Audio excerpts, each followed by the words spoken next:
Hi, welcome back guys. This is your friend, the Nika Fanfics. Back with amazing fanfiction. This is the series of What If Deku Had Landlord Gamer Quirk. Now before starting, please give this video a like and subscribe to the channel if you want more videos like this. Now let's get into the fanfic. Are you sure you want to move schools? Hisashi Midoriya asked his son through the screen of a computer. The father loved his son very much, even if he was forced to live like a quirkless person. Yeah. I can't take it anymore, Izuku replied, clenching his hand into a fist under the table. Then I'll find a place for you to stay, Hisashi stated. Thanks Dad, but I want to use it. Izuku glanced at the picture of him and his mother on the wall. Are you sure son? I know you're 16 already, but are you sure you want to use it? Hisashi asked. Mom left it for me before she died. She told me to use it when I decide to finally change my life. I've decided, Izuku declared. Then tell me if you need help, and don't get scammed, Hisashi said flatly. We both know you're too nice to say no, Hisashi deadpanned at Izuku. I'll make sure, Izuku the back of his head. Good luck son, Hisashi smiled warmly at Izuku. Thanks Dad, Izuku returned the smile. They bid their farewell and Izuku prepared to finally change his life. The day had been a roller coaster for Izuku. Bakugo had told him to jump off a roof. A slime-like villain tried to take over his body. All Might saved him, then proceeded to break his dream. He didn't even have the energy to go to the villain fight after All Might left him on that roof. Can I be hero even if my quirk is still dormant? Izuku asked hopefully. No. Izuku didn't need to hear anything more after that. Words to try to sugarcoat what the man said to him, cause at the end of the day, a no is a no. Izuku opened a drawer and pulled out a bank book. His mother had left one last gift before dying, and it was a terrifying amount of money. I should go check for a decent place, Izuku muttered as he went back to his computer. As he was looking up some places for sale, Izuku began to realize that he did not know what he was doing. He also needed to find a new school. Sheet. I need help. Good morning Mr. Midoriya, a woman wearing a business suit greeted Izuku. Good morning as well, Izuku bowed to the woman. I'm Mrs. You and I'll be the one showing you the properties that fit your requests, the woman said. Thank you, Izuku bowed again. Izuku was led to a black sedan. Once they got inside, the driver began to take them to the first property as Mrs. You began to show him pictures and explain about the properties. Izuku requested a property that was far away from other residential areas, basically isolated. Izuku also requested that the property was far from any busy areas, like markets. Izuku also wanted it to be fairly large, but was still within his price range. Only 2 properties came up. They were next to each other. Figures. This is the first property Mr. Midoriya. Mrs. You led him to a rather old-looking house that had a fence surrounding the whole land that came with it. It's bigger than I thought, Izuku admitted. It used to be stable. A lot of people used to come here to experience riding a horse. But all the horses died, which forced the owner to sell the property, Mrs. You explained. You told me earlier that it wasn't sold for 2 years, why? It seems to be a good place to build a hero agency, Izuku asked. The would be because of the area. It would be bothersome to go here and go back to patrol in the city, the estate agent answered. I guess it'll be harder to go here if you don't have your own vehicle, Izuku realized. Correct, would like to see the house? Mrs. You asked. Sure, Izuku replied as he followed the estate agent inside. The house had obviously seen better days, the floorboards were falling apart, the paint was already peeling off, and other problems regarding the state of the house. It was a good thing Izuku set aside money for reservations. My apologies the house isn't in a better state, Mrs. You spoke. Is alright, I plan on renovating anyways. You said that this place used to be a stable, can I see the actual stable? Izuku asked. Of course, Mrs. You cheerfully answered. Izuku saw that the stable for the horses also needed renovations if he planned on having a horse. Which was very tempting. Would you like to see the next property? Mrs. You asked as Izuku was debating on buying a horse. Alright, Izuku replied. They didn't walk very far to see the end of the fence dividing the 2 properties. This property was used as a fish pond until the previous owner moved overseas, Mrs. You explained. Izuku saw the fish pond which lacked the fish and was covered in moss. The house in the property was also in the same state as the previous property, but was actually larger. Have you decided on which one to buy Mr. Midoriya? The estate agent asked. I'd like to buy the first, Izuku decided. Then shall we head to the office to finalize the purchase? Mrs. You asked. Izuku nodded. Here you are Mr. Midoriya, thank you for doing business with us, Mrs. You gave Izuku a brown envelope. Thank you as well, Izuku bowed. Once Izuku got home to his apartment, He took a picture of the files and sent it to his father. There were more than he thought. He expected to only receive a title to the land, but he was also given a certificate that was proof that the land was allowed to house large animals. Neat. He still needed to get it approved if he actually plans on having a horse though. The moment Izuku touched the title to the land, a panel appeared in front of him. Territory established. Unlocking functions. Izuku was teleported to an all-too-familiar land. The property he just bought. Welcome to your territory. Izuku stared at the panel in front of him, swiping his hands through it a few times. Is this my quirk? Izuku's voice trembled. His body began shaking. You got TOBF kidding me? Izuku cried in outrage. I waited 12 years and now you show up. If Izuku had anything he could lift around him, he would have threw it by now, but unfortunately he was a small boy. After a few minutes of angrily stomping on the grass, Izuku sat on the ground panting. Please tell me you're at least useful after taking me all the way here. Izuku glared at the floating panel. I don't even have my phone with me, Izuku grumbled. Choose a task. Build. Shop. Beacon. Other options locked. Build. Izuku raised an eyebrow. Build. House. Other options locked. Screw it, house, Izuku spoke. Please identify house design. Izuku yelped as a green hologram of a box appeared in front of him. Cool. Izuku muttered as the box changed its shape as Izuku pictured a house. He didn't know how, but knowledge about construction and engineering was in his head. Like it had always been there since the beginning. Everything he needed to know about making his house was inside his head, and Izuku was putting it to good use. The simple box became a simple 2-story house. Both of the floors were 3 meters high and 2,000 square foot wide. It was still a glowing green hologram, but Izuku looked satisfied with his work. It was probably going to be completely devoid of furniture though. How do I place it? Izuku wondered, then the hologram glowed and he watched in amazement as the house was being brought to reality. Izuku fell to the ground as his knees gave out. He could feel all his energy being drained from his body. As the house was being created, Izuku was slowly losing consciousness. Until he completely blacked out. First house created. Other functions being unlocked. Inventory unlocked. All possessions have been transferred to the inventory. Izuku stared at the panels floating over him as he lay on the grassy ground, looking up to the starry night. What happened? Izuku groaned as he got up. He looked behind him to see his newly built house. His eyes widened as he remembered what happened to him. My quirk must have used my energy to make the house, Izuku figured out. I'll check the inventory, Izuku muttered. A panel appeared in front of him and showed pretty much everything he owned, even his hero merchandise. At least I don't need to go get my stuff anymore. Izuku looked on the bright side of the situation. He looked at the hero merchandise in his inventory with disgust. Every time he looks at it, he remembers All Might's words. If only I could sell it, Izuku grumbled. Would like to sell this item? Izuku's eyes widened. Yes? Item confirmed. Searching for buyer. Izuku stared at the panel of his quirk. Night Eye was in his office, looking over the files for his new case. The Shai Hasaikai had recently been suspected of producing a drag called Trigger, so they needed to be stopped after enough evidence has been acquired. It had been a busy week for the man and it will probably get even busier. Would like to purchase this item? Night Eye immediately got into a combat stance as a floating projection appeared ahead of him, asking him if he wanted to buy a limited edition Silver Age All Might figurine. What in the world? Buyer has been found. Establishing connection. Connection established. Izuku was not expecting a screen to pop out of nowhere to show Sir Night Eye of all people. He was most definitely not expecting to sell all his All Mighty merch to the man at that moment, but he did so now. He had 5 million yen. Pleasure doing business with you, young man, Night Eye spoke. Thank you too, Izuku bowed as the screen vanished. What the F dash? Izuku opened his eyes to see the white ceiling of his new house. Looking around the room, he saw that it was completely empty aside from his bed. Now that I'm rested, what surprises do you have for me? Izuku asked his quirk. Build. Shop. Beacon. Inventory. Beacon, Izuku spoke. Beacon set, none. Set beacon yes no.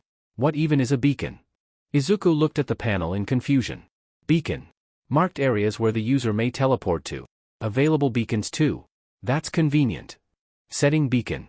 Beacon name, home. Izuku waited if his quirk was going to drain his energy. Thankfully it didn't this time. First beacon established. Quests unlocked. Quest, start building. Build a fence. Reward. Failure to complete the quest in 2 o'clock will result in a penalty. A sheet. Izuku thought that when his quirk told him to build a fence, he could use his quirk. He did not. Izuku was doing everything manually and without any proper tools. Screw this. Izuku threw the wood plank on the ground. Screw the penalty. Give me your best shot? Izuku shouted at the sky. Quest failed. The player has surrendered. Penalty starting. Penalty quest, survive for 2 o'clock. Huh? Izuku became confused as the sound of something materializing made him look back. An ankylosaurus was behind Izuku, its fierce eyes locked onto him. He ran. Yayorozu may not be as successful as her older brother, but she was proud of her job. Especially when she manages to land a big deal like today. One of the properties that were deemed unsellable was just sold by her, and that made her beam with pride. You seem to be in a good mood, her brother said as he walked into her office. Well, I just got a 1-month vacation for making an impossible sale, you said proudly. Sure, her brother didn't seem that impressed. I wanted to inform you that we'll be going to Hawaii for Momo's birthday, and wanted you and your husband to come with us, her brother informed. Looks like I'll be using that vacation early, you replied. Aren't ankylosauruses supposed to be vegetarians? Last I remember I'm made of meat. Izuku shouted as he ran for his life. Izuku tried hiding in the stable, but with a swing of its mighty hammer-like tail, the whole stable was destroyed, sending Izuku flying. Help! Izuku cried out as he resumed his run. He thankful that the dinosaur wasn't fast, but he would be more thankful if it wasn't trying to kill him. Huh? Izuku stopped in confusion when he was no longer hearing the heavy stomps of the dinosaur. He turned to look and saw that the ankylosaurus stopped and simply glared at him. Izuku looked at the timer and saw that there was still 1 hour left on the penalty. As he was no longer running for his life, Izuku finally got a good look at the dinosaur. It had a large spiky shell and definitely looked armored everywhere else too. The tail looked more like a sledge than what it's supposed to really look like, and Izuku could swear the tail looked it was made of black metal. Then the tail glowed. Ah shit! Izuku immediately began running again. The ankylosaurus took a mighty step and twisted its body to swing its tail down on the ground, then a shockwave of green energy exploded from the impact. Izuku was caught in the shockwave and was thrown over the wooden fence. What the hell? Izuku exclaimed. The dinosaur ran after him again. Izuku clutched his chest as he collapsed on the ground, hyperventilating after being chased by Quirk dinosaur. He was lucky the dinosaur only used its ability once the whole time. Penalty quest completed. Reward. Lord's crowbar. Lord's hammer.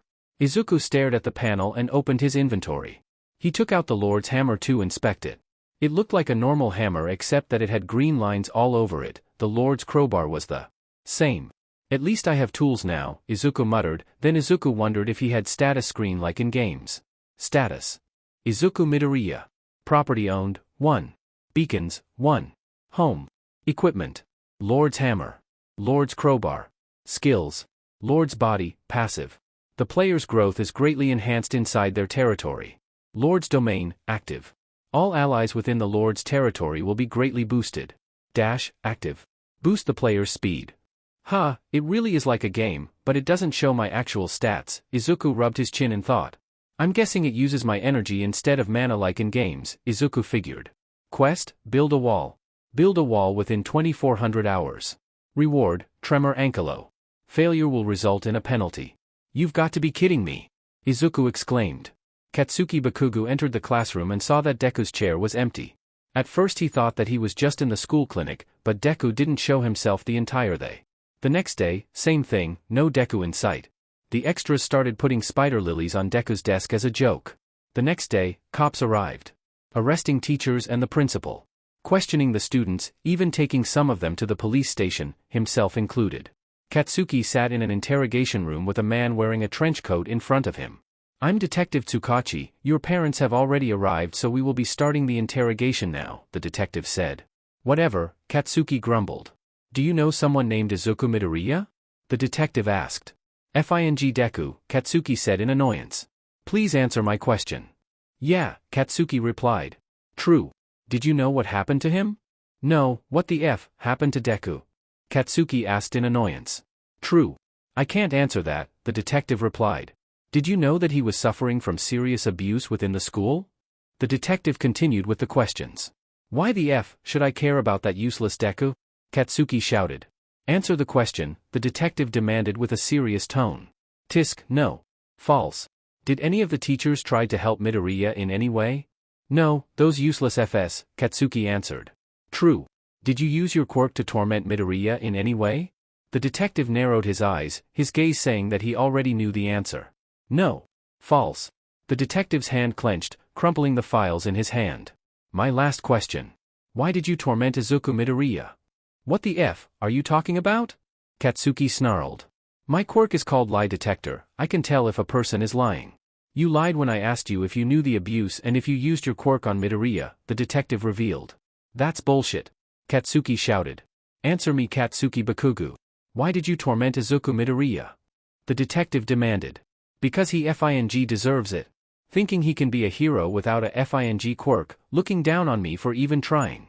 Katsuki yelled out. I've heard everything I needed to know. The detective stood up and opened the door to see the saddened face of his mother and the disappointed face of his father. Izuku could barely held himself off the ground. The quirk had allowed him to build the wall with his quirk, but the problem was if he had any energy. Using the build function, he designed a 4-meter tall wall and laid it out to cover the whole property. Instead of fainting from exhaustion, the building would pause, leaving the green hologram in its place. I need help, Izuku muttered. Maybe I should try that. Shop. A panel appeared in front of Izuku. He could see different items, all of which sounded weird to him. Thankfully it had a filter. Izuku searched for anything to help with energy recovery. He found 2 things that could help. Energy recovery potion 3x 500,000 yen. Energy recovery elixir 2 million. Izuku currently had around 8 million yen from what his mother left him and from selling his All Might merchandise. Buy it. Izuku did not hesitate. He was already planning on using the money for renovations anyway. 4 potions appeared on the ground. 3 of them were in a circular glass bottle, while the other looked more expensive, must be the elixir. He drank one of the potions and felt his energy starting to come back, but was being drained again as the wall continued to build itself again. Manual building unlocked. Izuku raised an eyebrow. Manual building, the user can make the process faster by manually helping in building. Is that it? That's pretty obvious, you know. Izuku sassed his quirk. Izuku did it anyway. Adding the manual labor and consuming 3 potions, Izuku finished a little over half of the wall. Time to test this one out. Izuku held the elixir in his hands. He still had 8 hours left to finish the wall, pretty good considering he added the time it took for him to rest. Hammer Mastery Level 1 unlocked. Hammer Mastery, when wielding a hammer, strength increases by 10%. Nice of you to help, Izuku mumbled before drinking the whole elixir bottle. Taste like grape, Izuku said before he felt his energy recovering at an amazing speed. He could see the wall immediately construct itself as his energy replenished. Izuku wasted no time, immediately joining on constructing the wall, no matter how little his help actually did. Unknown to him, the maximum amount of energy he had greatly increased because of the numerous times he had ran out and replenished himself. Yo Ryuko, where are you? Mirko, the rabbit heroine, jumped onto the balcony of her friend. What are you doing here, Rumi? Ryukyu, the dragon heroine, asked as she sat on her office chair watching the UA Sports Festival. Got bored. Are you watching the sports festival? Mirko asked. Yes, you know I always do this to scout some potential sidekicks, Ryukyu replied. Female sidekicks, you never taken guys. Always saying that the world needed more female heroes, Mirko said. Whatever, did you really just come here cause you're bored? Ryukyu asked. Pretty much, Mirko sat on the couch. Suit yourself, Ryukyu turned back to watching the sports festival. Anybody caught your interest? The rabbit heroine asked. Yes, there's a girl that has an energy-based quirk, but can't use it properly, Ryuko replied. Weak, Mirko commented as she began snacking on some peanuts on Ryukyu's desk. She just needs some proper guidance, Ryukyu defended. Whatever you say, Mirko rolled her eyes. Ryukyu sighed. Quest completed. Summon function unlocked. Hammer Mastery level up to 2.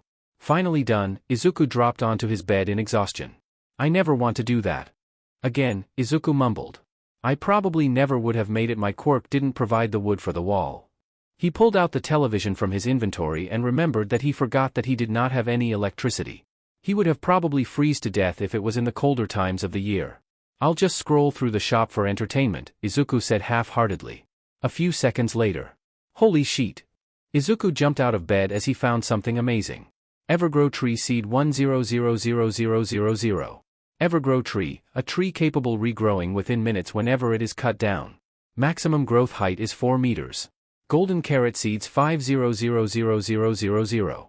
Golden Carrot, a vegetable capable of healing injuries and replenishing energy. Izuku immediately bought them. Quest, Farming. Plant Evergrow Tree Seed. Plant 20 Golden Carrot Seeds. Reward? Failure. Izuku did not want to risk failure. Even if it didn't say penalty, Izuku knew his quirk was a sadistic prick that gave out ridiculous punishments. He immediately ran out of his house to plant the seeds. Izuku went to an open area, quite a far distance from his house.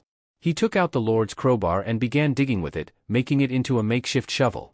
Lord's green thumb has been acquired.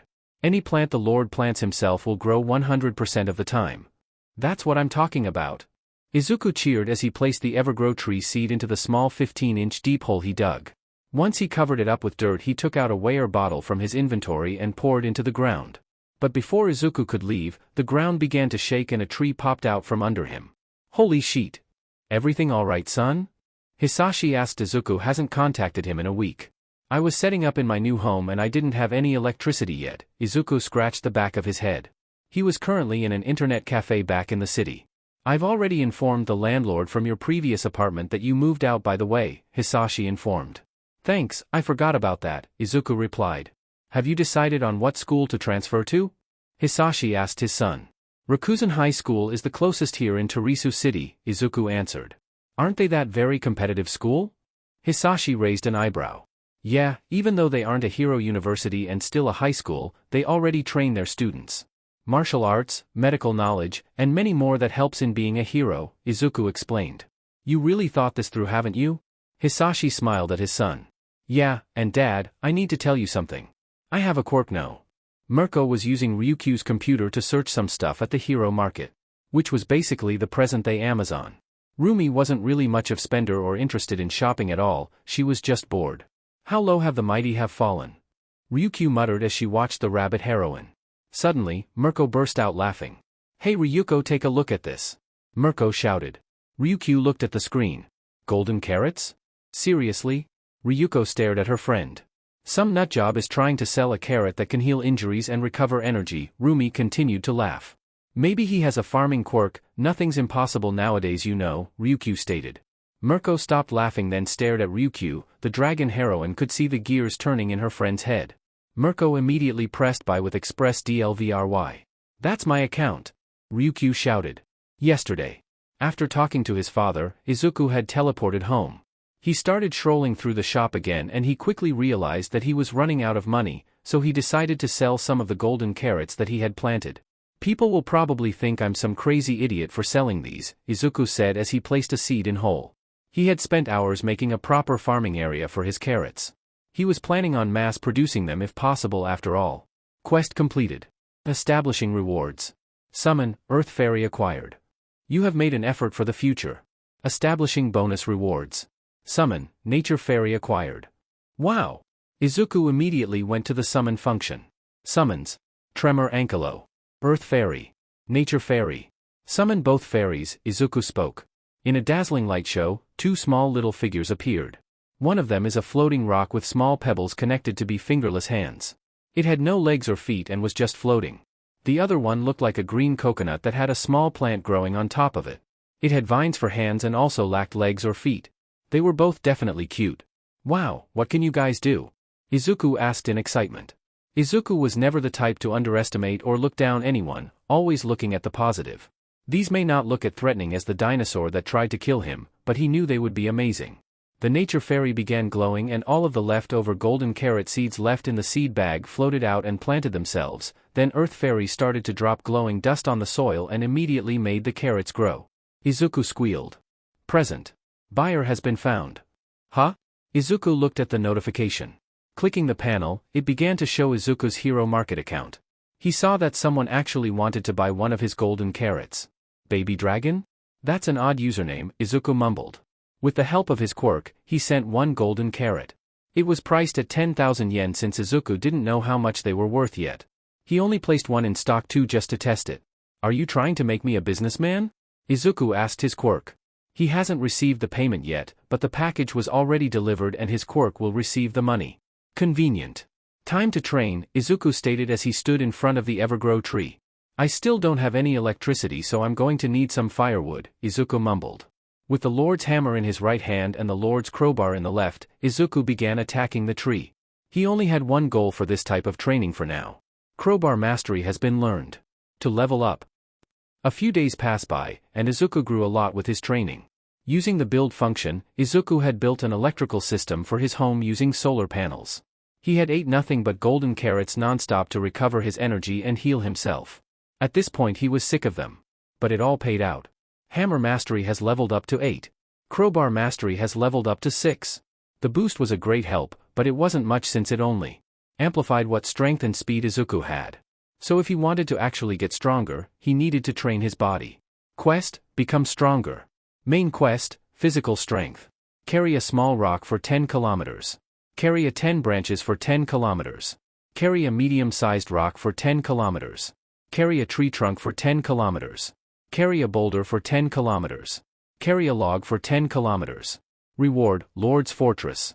Sub-quest: Combat. Swing a hammer 10,000 times. Swing a crowbar 10,000 times. Reward: Lord's Sword. Sub-quest: Control. Catch 10 falling leaves 10,000 times. Catch a bird without harming it 10,000 times. Catch a fist with your hands 10,000 times. Reward: Lord's Heart. You've got to be kidding me. Izuku fell to his knees. Bonus quest: Hunter. Hunt 100 wild beasts in the forest. You're telling me there are beasts in that forest? Izuku pointed to the forest in the distance. Reward: Mother Dash. Izuku stood in front of a mirror wearing dark blue dress shirt with black slacks. He's currently struggling to do his tie. Someday I'll find a way to erase your existence on this world, Izuku said to his messy tie. Putting on a gray coat, Izuku stepped out of his home. A taxi arrived soon after. Izuku needed a better way transport soon. Getting a taxi every day wouldn't be productive. The taxi stopped in front of the school's gate. Izuku could see 3 buildings connected by multiple bridges like a messy spider web. That must have been exhausting to build, Izuku commented. You would be correct. Izuku turned around to see a man with red hair and red eyes. He was taller than Izuku by at least half a foot.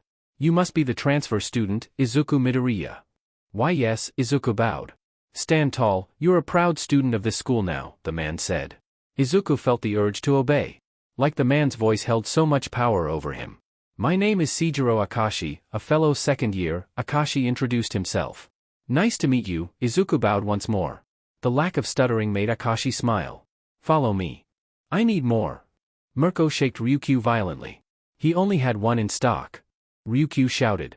Upon purchase, the golden carrot disappeared from the shop, meaning it was sold out.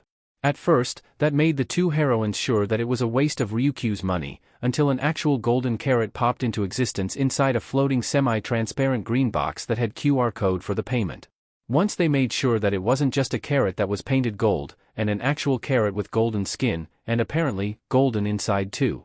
Risking it all, Mirko took a bite and immediately squealed. I'll find him and make him hand it all over. Mirko ran to the office's balcony then jumped away. The hell was in that carrot, Ryukyu said after she managed to compose herself. Izuku and Akashi arrived at the 6th floor. The whole intersection of the 3 buildings were turned into a whole arena with several stages around a larger stage. That will be your class, Akashi informed, pointing at a group of students sitting in the benches of the arena. Class hasn't begun yet, so get to know the other students, Akashi added. I'll do that, Izuku replied. The cafeteria is in the ground floor, you can't miss it. If you get lost, there's a help desk in every floor, Akashi said before beginning to leave. I have high expectations for you, Midoriya. Thank you, Izuku bowed, still feeling odd sensations in his chest, like he was being controlled. Izuku approached the class and his anxiety came back and hit him like a truck. The students turned to him, then immediately turned away after a few seconds. Are you lost? An orange-haired girl in side ponytail approached him. Oh, I am a transfer student, Izuku replied. Oh, then I'm at Tsuka Kendo. The girl held out his hand for a handshake. The teacher actually told us there was going to be a transfer student, I just didn't expect it to be in our class. The teacher wouldn't have told us if it wasn't in our class. Kendo, what did you expect? The one next door? A girl with white hair spoke. Don't test me, Kashiko, Kendo glared at the girl. I'm Kashiko Sekigai, the class rep. You're Izuku Midoriya, right? Sekigai asked. Why yes, Izuku answered. Since you're registered to have a dormant quirk, I don't know which clubs to recommend. If you want, you can go check the recruitment board, Sekigai spoke. Dormant? Kendo asked. Why yeah, my quirk didn't manifest, but the test showed that I have one, Izuku explained, waiting for the insults to come his way. That's rough buddy, but nothing some good training can fix, Kendo said with a smile and a thumbs up. Quest, hand in marriage. Ask Itsuka Kendo to marry you. Reward, wife. Penalty. I ain't doing that. Izuku mentally screamed. Quest failed. Beginning penalty.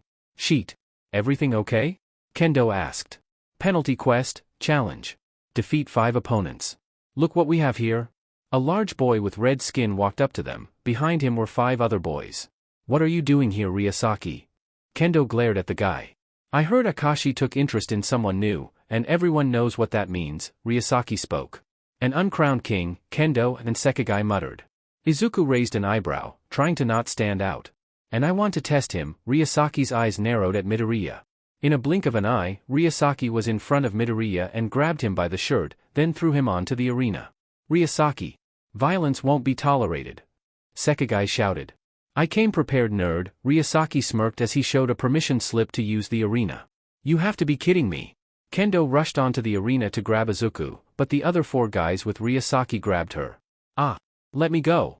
Don't let her in turf dash. Ryusaki was cut off by massive shockwave that sent him flying out of the arena. Standing in the middle of the arena was Izuku on top of an ankylosaurus.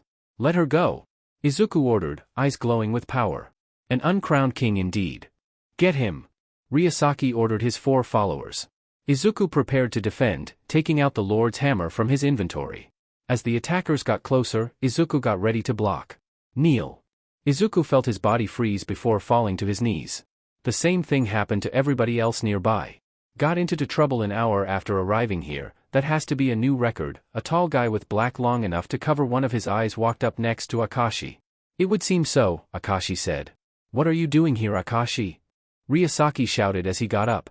You asked permission to use the gym for training, that did not involve Midoriya-san. Akashi simply stated. Because he hasn't taken the test to have access to the arenas yet, Akashi explained. Ryusaki kept his mouth shut. When will he take the test? Sekigai asked as Kendo just stared with wide eyes at the dinosaur. Now actually, Himuro, Akashi turned to the black-haired guy. Well then, let's move to the main arena, Midoriya-san, Himuro spoke up, before walking towards the center arena. Akashi, why is Midoriya-san going to fight an uncrowned king as a test? Sekigai asked. I believe you already know the answer to that, Akashi replied with a smile. Sekigai glared at Akashi before she began searching for the person that could actually answer. Looking around, Sekigai found who she was looking for near the center arena. Satsuki. Kashiko, what is it? A very gifted pink-haired girl turned to Sekigai who had a still shocked Kendo following behind her. Explain that? Sekigai pointed at the arena where Himuro stood in front of a very nervous Midoriya. A match? Satsuki asked, confused. Why is a transfer student having a test against an uncrowned king? Sekigai yelled. Oh, that's because Izuku Midoriya will become an uncrowned king after this test, win or lose, Satsuki explained like it was a normal thing. What? Everyone around them yelled. Using my quirk, I gained information about his stats, and I have to say, they're impressive considering he has a disadvantage, Satsuki explained. What's his ability anyway? Sekigai asked. Something about territory and being a landlord, Satsuki answered. Sekigai looked confused. Kendo was still staring at the dinosaur.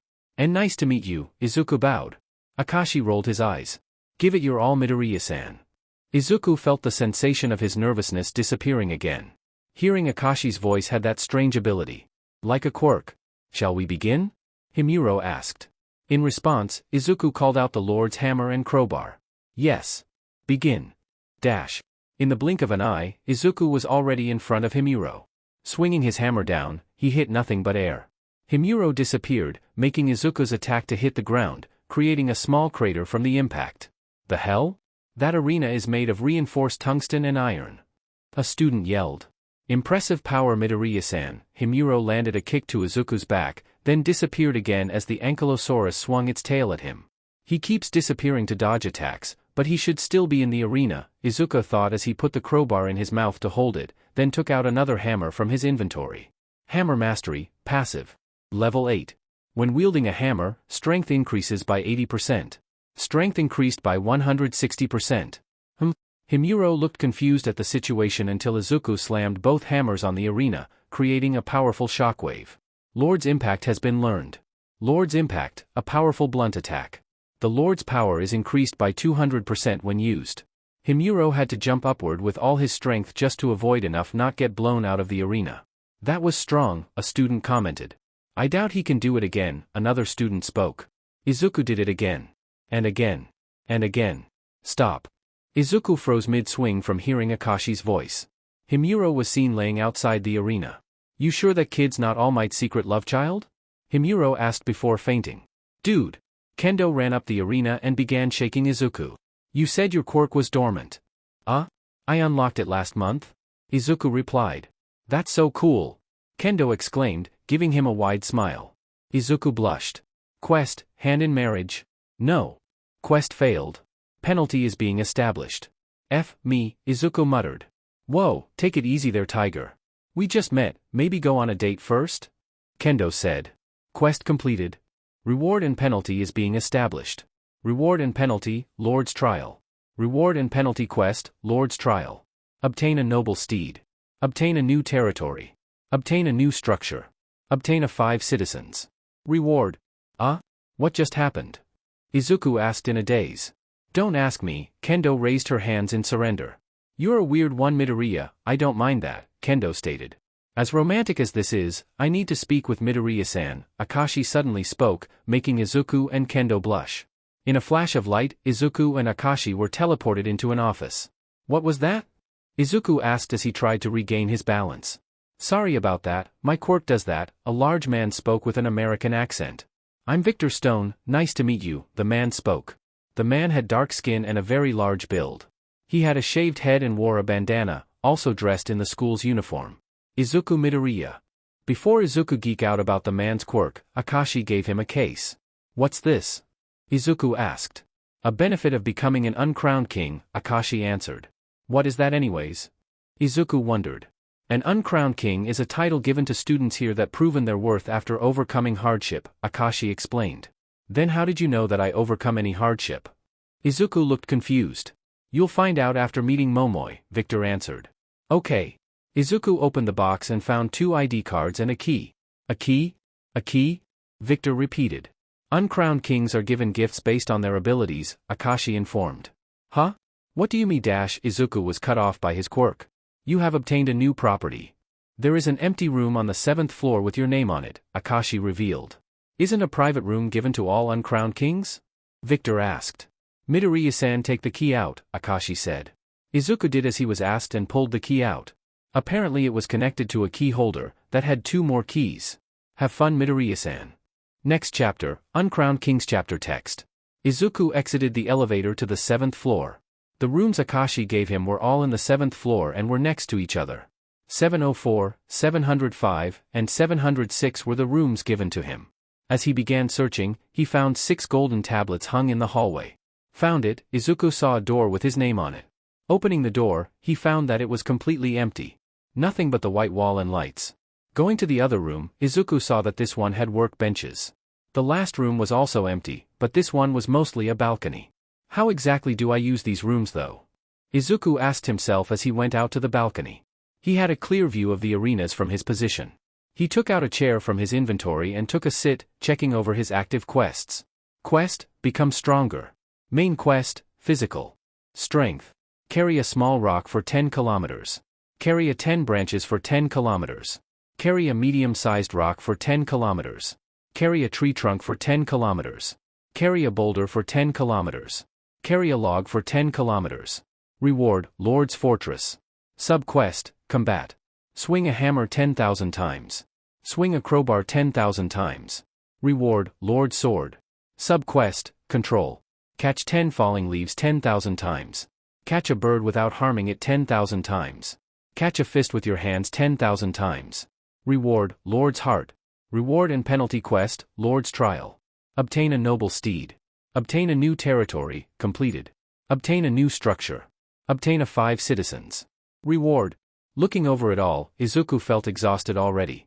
Izuku noticed something from his most recent quest. Structure? Izuku raised an eyebrow. Does it want me to build something? Deciding to try it out, Izuku used the build function to remodel the balcony room. Adding some built-in tables and benches, along with replacing the railings with a new one. As usual, it ate out his energy. But with Izuku constantly running out of energy, he now had a larger pool of energy inside him. Building complete. Izuku looked pleased with his work. Reward and penalty quest, Lord's Trial. Obtain a noble steed. Obtain a new territory, completed. Obtain a new structure, completed. Obtain a 5 citizens. Reward. Now how am I going to get citizens? Izuku rubbed his chin in thought. Izuku decided to deal with that later since he still had class to attend. You look tired, my friend, All Might asked Tsukachi. Well, I just had to deal with some things, the detective replied. I'll say, you suddenly ordered a raid on a high school, All Might said. That's because Rikuzen is involved, Tsukachi revealed. You mean that elite school monopolizes talents? All Might raised an eyebrow. Yes, it would seem they found an uncrowned king, Tsukachi rubbed his forehead. Uncrowned king? That sounds like something a chunny would say, All Might chuckled. It's a title they give to students who have bright futures that had a hard life, Tsukachi explained. I don't see the point, my friend, All Might looked confused. Basically they're powerful with the thirst to prove themselves. You actually know one uncrowned king yourself, Toshi, Tsukachi said. Really? Who? Endeavor. I didn't know Endeavor was from Rikuzen, All Might spoke. Not many people care what high school heroes come from, they only care about the university that trained them to be heroes, Tsukachi reasoned. I see. It's just that Rikuzen treats their prodigies like a treasure, especially if they had a history of suffering, Tsukachi explained. That sounds ominous, All Might commented. Well, the owner of the school is quirkless, so he's awfully fond of his uncrowned kings, Tsukachi said. I still do not understand the whole uncrowned kings thing. What makes them different from other talents? All Might asked as the skinny man drank some of his tea. I don't know much myself, I don't exactly like getting involved with them if possible, Tsukachi answered. They have dirt on you, don't they? Tsukachi didn't answer. Classes were pretty normal, although they spent more time with physical exercises than any other subject. At this point, Izuku was just glad he doesn't need to walk home. Using his beacon, he teleported into his house, only to find beautiful woman tied up using some vines. Izuku recognized the woman as the number 7 hero Mirko. Get this thing off me, Mirko ordered. Izuku ordered the nature fairy to release Mirko. Through it all, Izuku stared at the fairy like it was a god. Being able to capture a hero was quite the achievement after all. How can I help you, Mirko-san? I want your carrot, Mirko shouted. Izuku blushed. Not that carrot, the golden carrot. Mirko correct. Oh. Izuku blushed in embarrassment.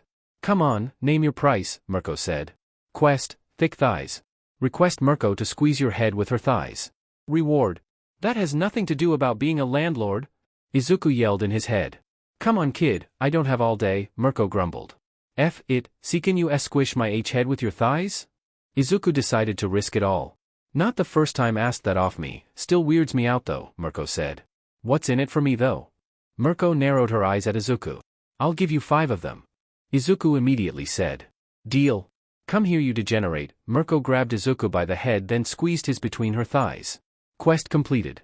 Reward, Flare Stallion. You're the 3rd person I did this for, Mirko mentioned. I am?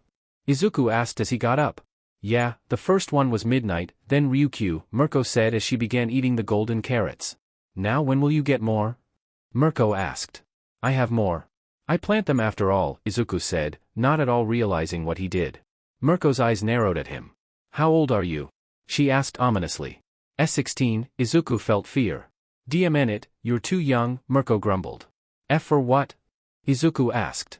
To get married, the rabbit heroine revealed. You're going to marry for golden carrots. Izuku said in shock. I doubt I'll find someone I actually like, might as well do it for some good food, Mirko shrugged. I must be dreaming, Izuku chuckled. Yeah, I'm dreaming, no wonder I was squeezed between Mirko's amazing thighs, Izuku kept chuckling. Mirko stared at the kid in concern. Akashi looked at the newly renovated room. He works fast, Himuro commented. Tatsuya Himuro. Quirk, illusion movement. His quirks allows him to create illusions that can move, while he becomes invisible. He is able to create up to 8 illusions. Overuse of his quirk could lead to a painful headache. It's his quirk after all, Momoi spoke. Satsuki Momoi. Quirk, data bank. She can obtain any public information available. If she strains her quirk, she is able to know information done in a public area even if there were no witnesses. She faints if she overuses her quirk. And we will help him discover his potential, Akashi added. Seijiro Akashi. Quirk, Emperor. He is able to give an absolute order to anyone with a weaker will than him. A person can resist if their will is strong enough. Giving an order strains his body, which resulted in his body adapting to it, giving him enhanced physical abilities. Next chapter, Tenon chapter text. Everything alright kid? Mirko asked as she munched on a golden carrot. I'm fine, thank you for your concern, Izuku replied as used his quirk to build an apartment.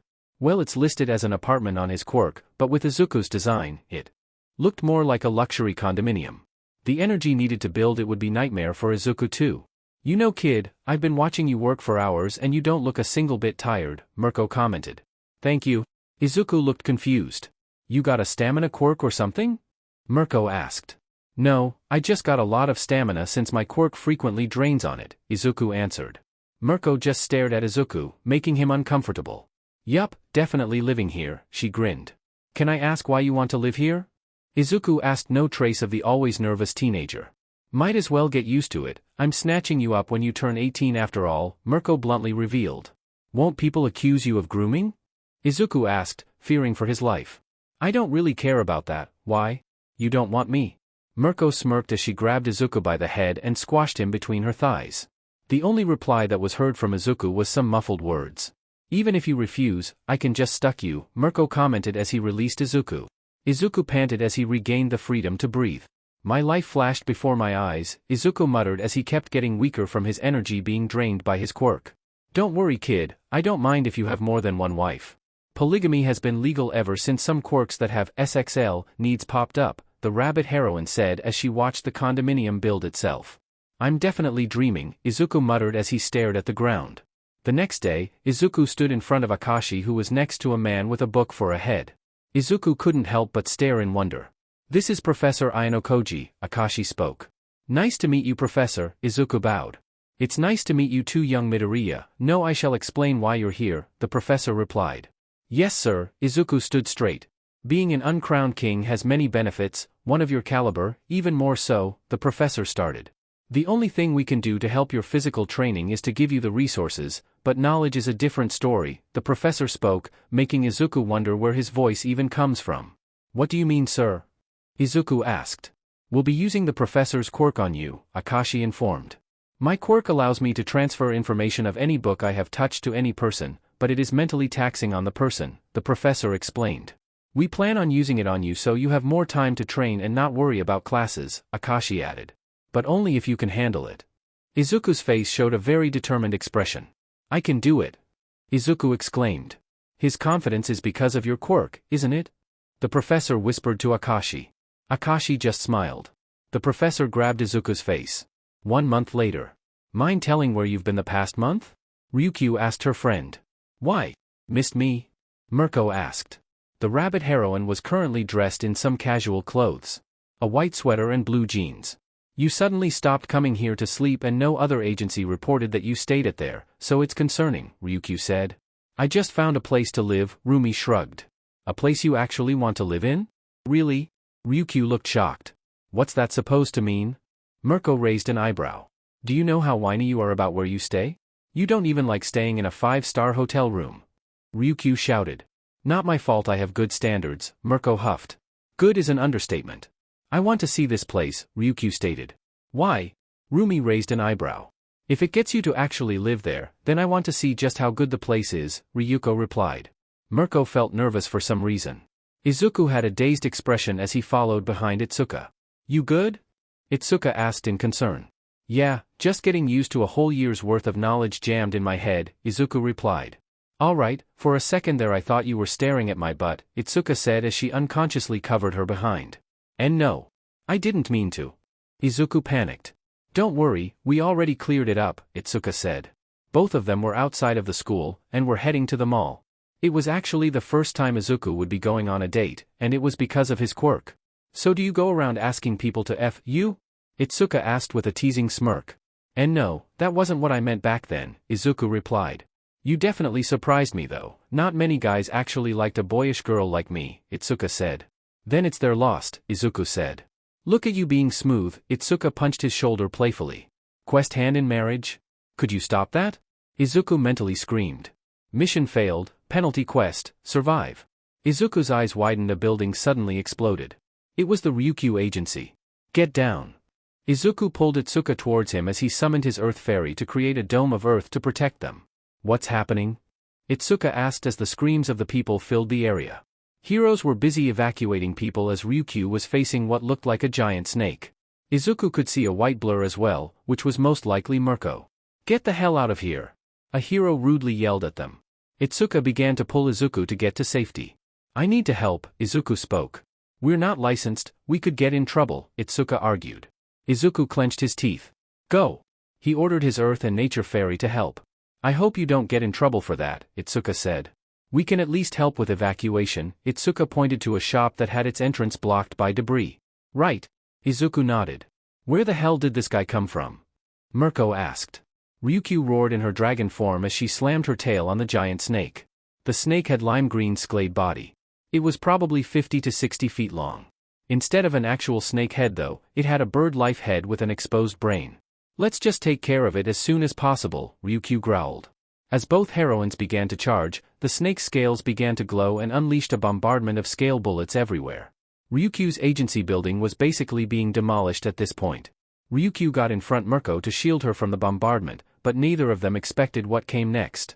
The snake began to change color to black as it suddenly began to crash down through each floor. What the hell is it trying to do? Mirko shouted as they chased after the giant snake. It's trying to bring down my whole building. Ryukyu yelled. Whenever they got close, the snake unleashed another rain of scale bullets at them, making it hard for them to stop it from crashing through the floors. The snake showed so many different quirks, that everything felt like it was some sort of nightmare for the two heroines. Before it could reach the lowest floor, the debris began to move and slam into the snake. Then large vines shot out of the concrete and binded the snake. I know those two. Mirko exclaimed. Focus on the snake. Ryukyu prepared to put all her strength into one attack.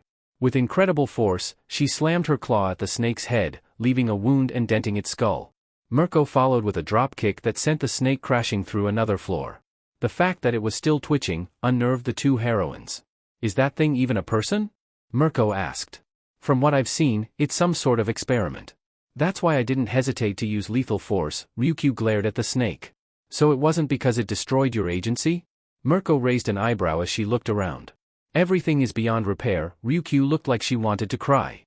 Mirko didn't know what to do so she just helped the police take the snake monster. Thank you dearie, an old woman said as Izuku got rid of all the debris blocking the store's entrance. No problem, Izuku smiled. It looked like the fight was over so Izuku ran towards the agency. Itsuka just looked at him with an expression that said, seriously? Next chapter, the Mark chapter text. Mirko is a great hero, nobody dared to tell her otherwise, or they just didn't want to tell her that to her face. But she wasn't good at comforting others. My building. Ryukyu mumbled as she sulked in a corner. Ryuko. Mirko didn't know what to say so she did the one thing she could, she grabbed the two floating fairies. Look, they're cute, Mirko held the two fairies in front of Ryukyu. Ryukyu just stared at her. Mirko began to sweat. A few moments later a boy with green hair ran up to Mirko. Mirko-san. The green-haired boy called out. Perfect timing runt, Mirko grabbed the boy and placed him in front of Ryukyu. Fix her building. Ryukyu didn't bother to turn around as she didn't want to see that craziness of her friend right now. But I can't fix buildings on land I don't own, the green-haired kid replied. Ryukyu raised an eyebrow. Either the kid is full of himself or he could actually fix the building, Ryukyu thought. Then just let her live at your place, Mirko suggested. Rumi, that's a little much, Ryukyu spoke up. It'll be fine, the place is like heaven, Mirko said proudly. I highly doubt that, Ryukyu replied. Ryukyu ignored the strange feeling of her chest heating up. I'm moi sorry moi from moi doubting moi you, Ryukyu kissed Izuku in the cheek as she spoke. She was currently on the softest bed she ever laid on while using Izuku as a body pillow. This is rich coming from me, but I don't think you should be doing that to a 16-year-old, Mirko spoke. I'm almost 17, Izuku mumbled. Of course you are moi, Ryukyu kissed him on the forehead. I'm not one to brag, but I had that kid between my thighs, Mirko said smugly. Not one to brag my butt, Ryukyu and Izuku thought as they stared at Mirko. How much did it cost to make this place? Ryukyu asked. 2 days' worth of energy, Izuku replied. Ryukyu looked at him with a confused expression. The kid's quirk uses energy to build stuff, Mirko explained. The furniture? Ryukyu asked, digging deeper into the bed. It comes with the building, but if I make a house, it doesn't come with furniture, Izuku answered. Ryukyu stared intensely at Izuku. Izuku noticed that Ryukyu's eyes were slits from her dragon form, making him a little bit uneasy. Then Ryukyu liked her lips, resulting in Izuku immediately trying to run, only for the heroine to hold him in a tight embrace. You know there's a law about quirks that have mating instincts, Ryukyu rubbed her cheeks against Izuku's. Oi! He's mine! Mirko shouted. Ryukyu looked smugged. Don't you dare! Mirko glared. Ryukyu liked Izuku's cheeks. Mirko made a noise that would put a banshee to shame. Headmaster, are you sure about this? Akashi asked. Yes, the boy has a quirk that helps him grow. I say we help it, an old man with gray hair said as he looked at Izuku's file. But to give him this much preferential treatment might have negative effects, Akashi reasoned. A boy who had no power knows the value of such power. I believe in the boy Akashi, the old man said as he smiled fondly at the picture of Izuku looking like he was being held at gunpoint. Then I will inform him, Akashi bowed. Thank you Akashi, the old man watched as Akashi left the room.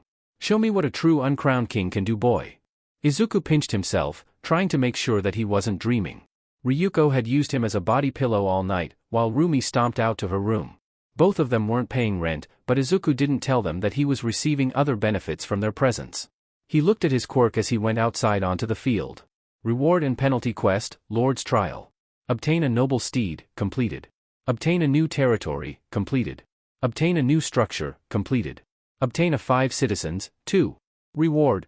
Now Izuku only needed 3 more. Ryukyu. Someone exclaimed as a blue comet slammed into Ryuko. Nijire. Ryuko yelled in surprise. The agency was destroyed. Nijire said in horror. I know, how did you find this place? Ryuko asked. We brought her along boss, a red-haired woman wearing a kunoichi outfit spoke. Kushina Akame. Hero name, Kunoichi. Quirk, Ghost Chain. Her quirk allows her to summon spectral chains made out of her energy.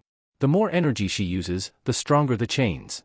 You know we can't stop her, a brown-haired woman with a toned muscular body similar to Mirko followed. Rinoboro. Hero name, Plexus. Quirk, Detect. Her quirk allows her to identify anything that will be harmful to her by sending a nerve signal from which body part it is closest to her brain. So what now boss? Kushina asked. I don't know what to say, it will be ailing time before we can rebuild the agency, Ryukyu said. That's a shame, by the way. I didn't know there was a hotel here, Rin pointed at the very luxurious-looking hotel. That's because it wasn't here a month ago, Mirko said as she arrived on a flaming horse. Is that horse on fire? Nijire exclaimed. Endeavor would kill to have that, Kushina stated. I can make you a temporary agency here if you want, Izuku spoke up and all the ladies turned to him. You do that for me, Ryuko blushed. Kushina, Rin, and Nijire stared at Ryukyu in shock. Boss, did you mark a kid? Kushina asked. Marked? Izuku looked at them in confusion. Oh my god, Rin mumbled. Nijire was vibrating, making everyone concerned. Izuku ran for his life. Lord's Trial completed. Reward, Zone Capture. Zone Capture allows the Lord to turn an area into his territory temporarily. Izuku saw the panel after he finished making a temporary agency for Ryukyu. It was 4-story building with a symbol of a dragon head on each of its 4 sides at the top floor. I'll make sure to reward you after the paperwork, Ryuko inked seductively at him. What does that mean? Izuku asked nervously. People marked with animalistic quirks can get married early and have multiple wives, after the paperwork is done, Kushina explained. Izuku fainted. Next chapter, Izuku vs Akashi chapter text. Izuku stood in front of Akashi at the center arena of Rakuzen High School. Why am I here?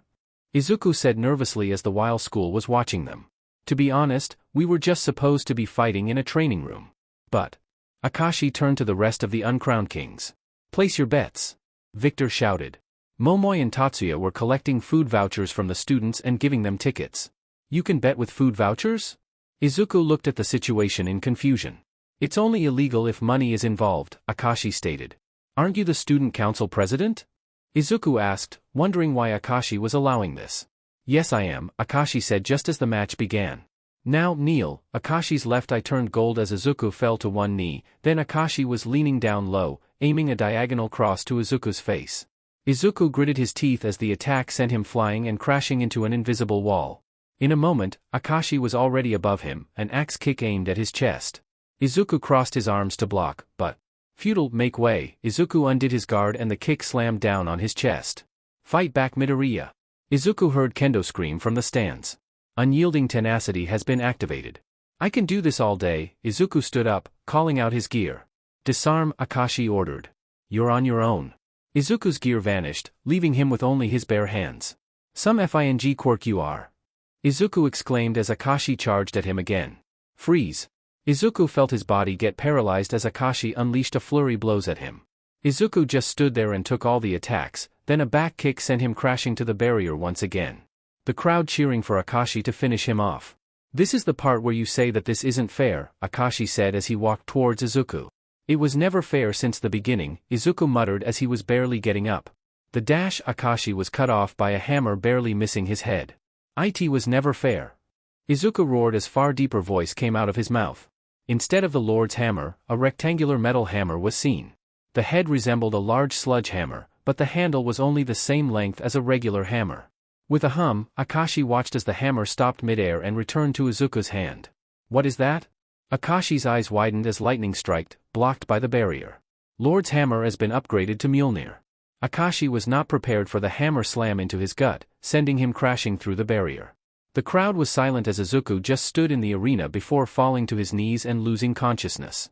"Well, that was something," Satsuki said as she counted the food vouchers she had. "You knew this was going to happen, didn't you?" Victor pointed an accusatory finger at Satsuki. "Now why would you say that?" Satsuki said innocently as she left the room. "You'll get your revenge next time," Tatsuya patted Victor on the back. Both of them lost all their food vouchers. Izuku woke up to find that he was in the school infirmary. "Good to see that you're all right," a woman with periwinkle hair spoke. Izuku tried to speak, but no sound came out. "Just rest. My name is Psycho Intelli, 3rd year." Psycho began to pour some tea. "I'm one of the 6 uncrowned kings, with the last one recently graduating. You're now the 6th. Izuku just stared at how elegant she drank tea. "If you want a kiss you can just ask," Psycho teased. Tried to say something again, but he only failed began to cover his blushing face. "Momoi was right, you are fun to tease," Psycho smiled, then her expression turned serious. "Well, I was simply tasked to inform you something since Akashi is currently unconscious," Psycho stated. "You no longer need to attend classes, and will strictly focus on training," Psycho revealed. Izuku looked in shocked, wanting to ask questions. "Goodbye," Psycho smiled before Izuku's vision darkened once again. "What's he doing?" Nijire whispered to Ryukyu. "I don't know either," Ryuko replied as they watched Izuku carry a bunch of sticks and ran around the field. "Are we supposed to be watching a training montage?" Kushina asked. "Isn't there supposed to be some soundtrack playing then?" Nijire asked. "We're not in some shounen manga, Nijire," Ryukyu stated. Rin barged into the room, carrying a speaker on her shoulder playing workout music. "We don't take no for an answer, boss," Rin exclaimed. Ryukyu just sighed. Izuku held a letter in his hands. "Dear Mr. Midoriya, as the principal of Rikuzen High, I grant you permission to focus on your training provided to you by your own quirk. Any lessons needed will be transferred to you via a professor's quirk." Izuku read through the letter in disbelief. The fact that he woke up in his own home didn't bother him at all anymore. He just stared at the panel in front of him that refused disappear now. Quest, become stronger. Main quest, physical strength. Carry a small rock for 10 kilometers. Carry 10 branches for 10 kilometers. Carry a medium-sized rock for 10 kilometers. Carry a tree trunk for 10 kilometers. Carry a boulder for 10 kilometers. Carry a log for 10 kilometers. Reward, Lord's Fortress. Sub-quest, combat. Swing a hammer 10,000 times. Swing a crowbar 10,000 times. Reward, Lord's Sword. Sub-quest, control. Catch 10 falling leaves 10,000 times. Catch a bird without harming it 10,000 times. Catch a fist with your hands 10,000 times. Reward, Lord's Heart. Izuku as he ran around the field with sticks tied to his back, while swinging a crowbar and a hammer around. Despite everything he did, the quest didn't budge. "Am I doing something wrong?" Izuku muttered. In the distance Izuku saw his ankylosaurus, swinging its tail with perfect precision to cut through a tree. At that moment, Izuku found out what was missing. The quest wouldn't accept the action unless it was done perfectly. Taking a stance and performing a swing that resembled someone cutting down a tree with an axe, Izuku beamed with pride. Quest, become stronger. Main quest, physical strength. Carry a small rock for 10 kilometers. Carry a 10 branches for 10 kilometers. Carry a medium-sized rock for 10 kilometers. Carry a tree trunk for 10 kilometers. Carry a boulder for 10 kilometers. Carry a log for 10 kilometers. Reward, Lord's Fortress. Sub-quest, combat. Swing a hammer 10,000 times, 1. Swing a crowbar 10,000 times. Reward, Lord's Sword. Sub-quest, control. Catch 10 falling leaves 10,000 times. Catch a bird without harming it 10,000 times. Catch a fist with your hands 10,000 times. Reward, Lord's Heart. "Let's do this!" Izuku exclaimed. Next chapter, The Lord chapter text. Itsuka stood in front of the entrance of the school that served as her high school. The prestigious school that helped her be ready to take her next step to be a hero. But something was missing. Everything all right, Itsuka? Sekigai asked. Yeah, it's just that the years passed by so fast. Itsuka looked at her high school diploma.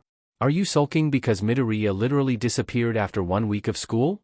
Sekigai had a smirk on her face. And no. Itsuka denied.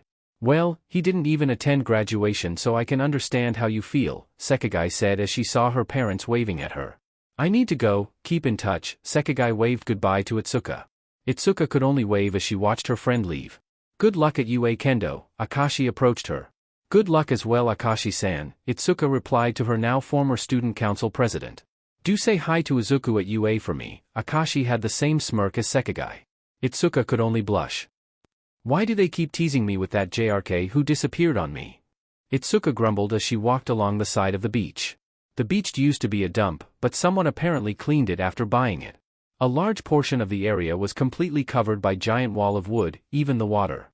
Whatever is being built in there must be massive, Itsuka commented as she noticed a group of people trying to break in the wall. Itsuka was about to take action when the ground began to tremble. You have entered a challenge zone. Welcome to the Noble Trials. Trial, Abyss Manta. What's going on? Itsuka asked in confusion. What the hell is that? A man ran out of the hole they made in the wooden wall. Let's get out of here. A woman from the group shouted. One side of the wall collapsed and Itsuka froze at the sight. A giant dark blue manta ray with black underside floated in the air as if it was in water. Moving like it was swimming, the manta ray began to chase the running group of people. They said it was going to be easy cash. One of them yelled. Shut up and run. Another shouted.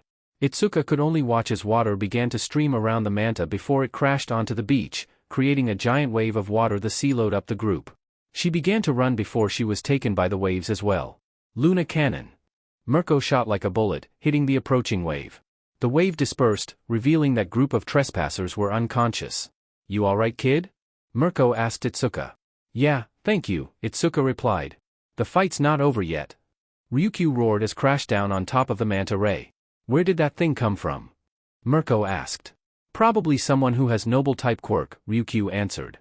DMN it, those thing just popped out a year ago and it's already a problem. Mirko cursed. Noble type quirks. A new type of quirk that is considered to be a mix of mutation, emitter, and enhancer that focuses on the user's growth. It is also considered to be the strongest type of quirk and remains dormant until the user is near adulthood. Call him in. Ryukyu ordered as she tried to hold down the manta. Itsuka saw Mirko literally make a panel appear in front of her. A rabbit doing magic? The irony. Get over here, twerp. Mirko screamed at the panel, then a green beam of light shot down from the sky. A hammer shot out from the beam and slammed into the manta ray, then a bolt lightning shot down from the sky. Ryukyu got out of the way just in time as the lightning struck. Wasn't expecting to be called, a man with a mane of messy green hair was revealed as the beam of light vanished. He had a muscular build and was 6 feet tall. He was wearing a sleeveless shirt that hugged his muscular frame. Itsuka stared at the man, a weird feeling of fondness and anger bubbling in her chest. Then she saw his face. I'll take care of the man couldn't finish as Itsuka suddenly slapped him. Where have you been, Izuku Midoriya? Itsuka shouted. Kendo? Izuku stared at Kendo with wide eyes. You just suddenly disappeared on us and Akashi wouldn't even tell us why, Kendo glared at him. They told me to train, Izuku replied until blasta of water hit him. Midoriya. Kendo shouted in worry. That was uncalled for, Izuku muttered as endured the hit and pulled out a sword from his inventory. The Lord Sword. Did you know that you're in my territory? Izuku's voice turned deeper as his eyes glowed with power. Mjolnir returned to his hand as he held his word in the other. With amazing speed, Izuku blasted forward. The manta tried to summon another tidal wave as it charged, but a giant green tortoise-like monster crashed into it. It had a mossy shell with some plant life growing on it. It was as big as Ryukyu's dragon form, maybe even bigger. It held down the manta ray as Izuku striked. Stabbing his sword on the manta, he slammed it down with Lord's impact, making a shockwave of electricity. The manta turned into fragments of light as it vanished. Just how powerful have you become? Itsuka asked. Izuku looked at his quirk. Izuku Midoriya. Property owned, 6. Beacons, 1. Home. Equipment. Lord's hammer. Lord's crowbar. Lord's sword. Skills. Lord's body, passive. Level max. The player's growth is greatly enhanced inside their territory. Lord's domain, active. Level max. All allies within the Lord's territory will be greatly boosted. Dash, active. Level 9. Boost the player's speed. Lord's green thumb, passive. Any plant the Lord plants himself will grow 100% of the time. Lord's arena, active. Creates a zone that acts as the Lord's territory. Hammer mastery, passive. Level max. When wielding a hammer, strength increases by 200%. Crowbar mastery, passive.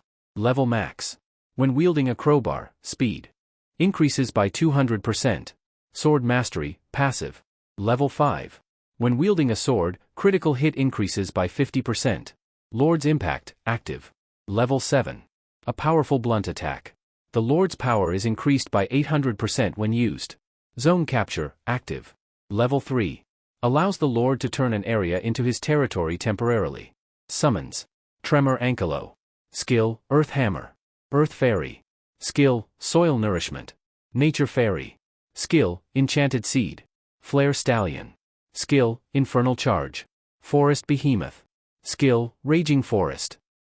Strong enough. Next chapter, UA chapter text. Something wrong, show? Present Mike asked the hobo, glaring at the files on his desk. Just found a problem child in the applications, Eraserhead grumbled as he showed Present Mike the file. Izuku Midoriya, what's the problem with him? Present Mike raised an eyebrow as he read the file.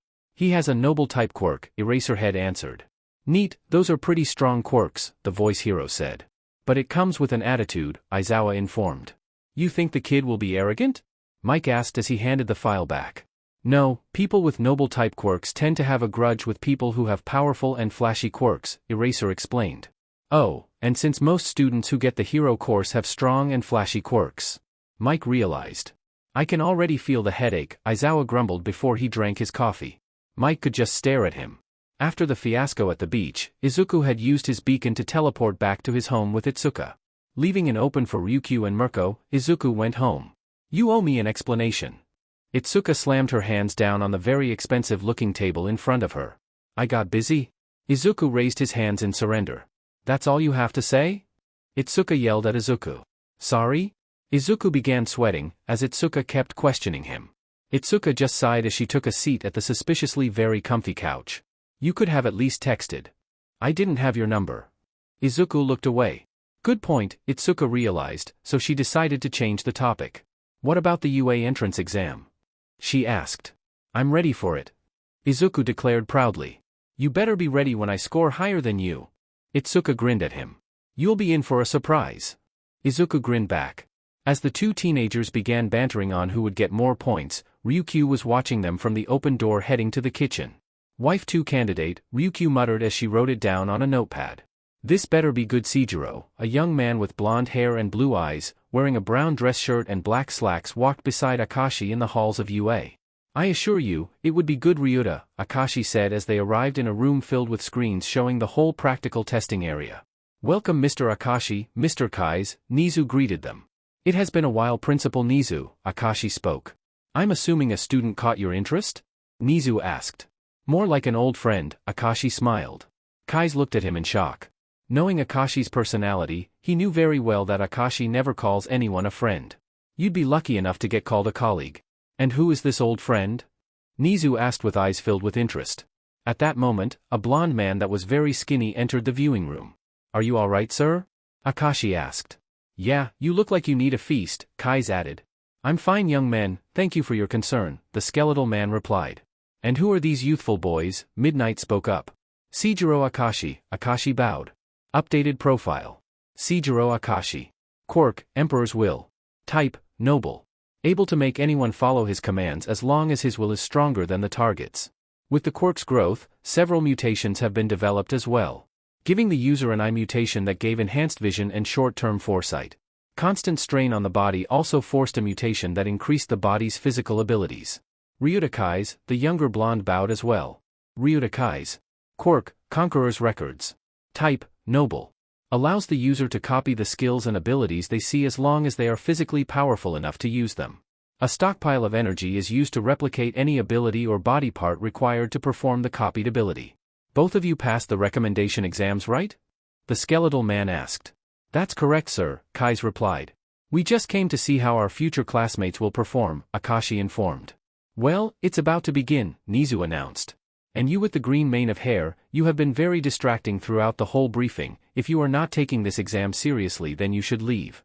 Izuku stared at the blue-haired guy who dared to call him out just because he was existing, not at all because he was muttering about the practical exam. Now listener, we don't condone such actions at UA. You don't have any right to tell another applicant to leave because of your personal opinion. Present Mike scolded the blue-haired guy, making him apologize before taking his seat. Izuku just brushed it off as another bakugu in his life, and focused on his plan. It was only a few moments later that they were taken to the testing zone by a bus. Izuku stood in front of a giant gate. He noticed one of the applicants looked nervous and wanted to try to help her calm down, only for a hand on his shoulder to stop him. She is the blue-haired teen was cut off as he felt pressure trying to choke him. Hands off, Izuku stated as his eyes glowed with power. The blue-haired teen jumped back. Go! Present Mick's voice boomed through the speakers. Izuku blasted towards the testing zone, cracking the ground where stood. Drawing the Lord sword and Mjolnir from his inventory, Izuku dashed towards a three-pointer with a diagonal slash, cleaving the machine in half. Time to get started. Next chapter, Panzer chapter text. Nizu watched exam with interest. The applicants this year seemed promising to him. Children with outstanding control over their quirks, amazing combat instincts, and incredible ability to adapt. But all that failed in comparison to what's really important, the drive to save. I expected more, Kai's commented. We can't expect them to be perfect, Akashi spoke up. Is there a problem? Aizawa spoke from the dark corner he was hiding in. Kai's pointed to the scoreboard. What's the problem? All Might in his skinny form asked. Golden energy poured out of Kai's fingertip and an arrow made of energy pointed at the rescue point section of the scoreboard. The majority of the top scorers barely have any rescue points, Kai stated. That's concerning, Akashi added, but he was clearly giving most of his attention elsewhere. If I remember correctly, aren't your robots green? Akashi pointed at a screen with red robots. Oh dear, Nizu said as every hero in the room moved into action. Mike! Stop the Eraserhead said to his earpiece but was replied with nothing but static. Sheet. Disgusting, a man wearing a black cloak stood on top of the roof of a building. Let's see how well you hero hopefuls handle this. The man's arm began to glow, multiple screen panels appearing around him. Down on the street, multiple red drones were summoned. Taking the form of the UA bots, the drones began to move. Finally FING found more. A teen with ash blonde hair charged at the drones, propelling himself with explosions. Die! The teen shouted as he unleashed an explosion that engulfed the black one-pointer. Take that you FING scrap meta dash. The teen was interrupted by a metal hand coming out of the smoke and grabbing him by the head. Eliminate, the drone said before throwing the teen through a wall. Ha ha ha. That's what you FING get. The cloaked man cackled as he watched everything from one of the screens.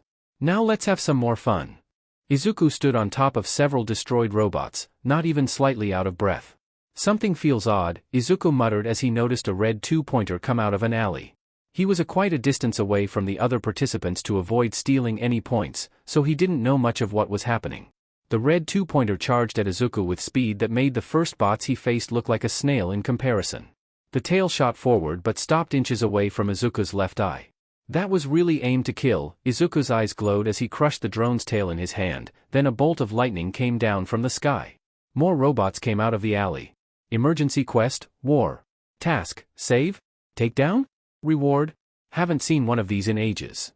Itsuka barely dodged the cannonball that was fired at her by a red three-pointer. She could see several of the other applicants getting trapped under a net, then getting dragged away by a red one-pointer drone. What the hell is going on? Itsuka shouted as a two-pointer slammed its tail on a dude made out of metal and sending him crashing through a whole building. Get down. A pink woman with horns pushed her down as another cannonball was fired at her. The cannonball exploded into a net that captured the pink woman.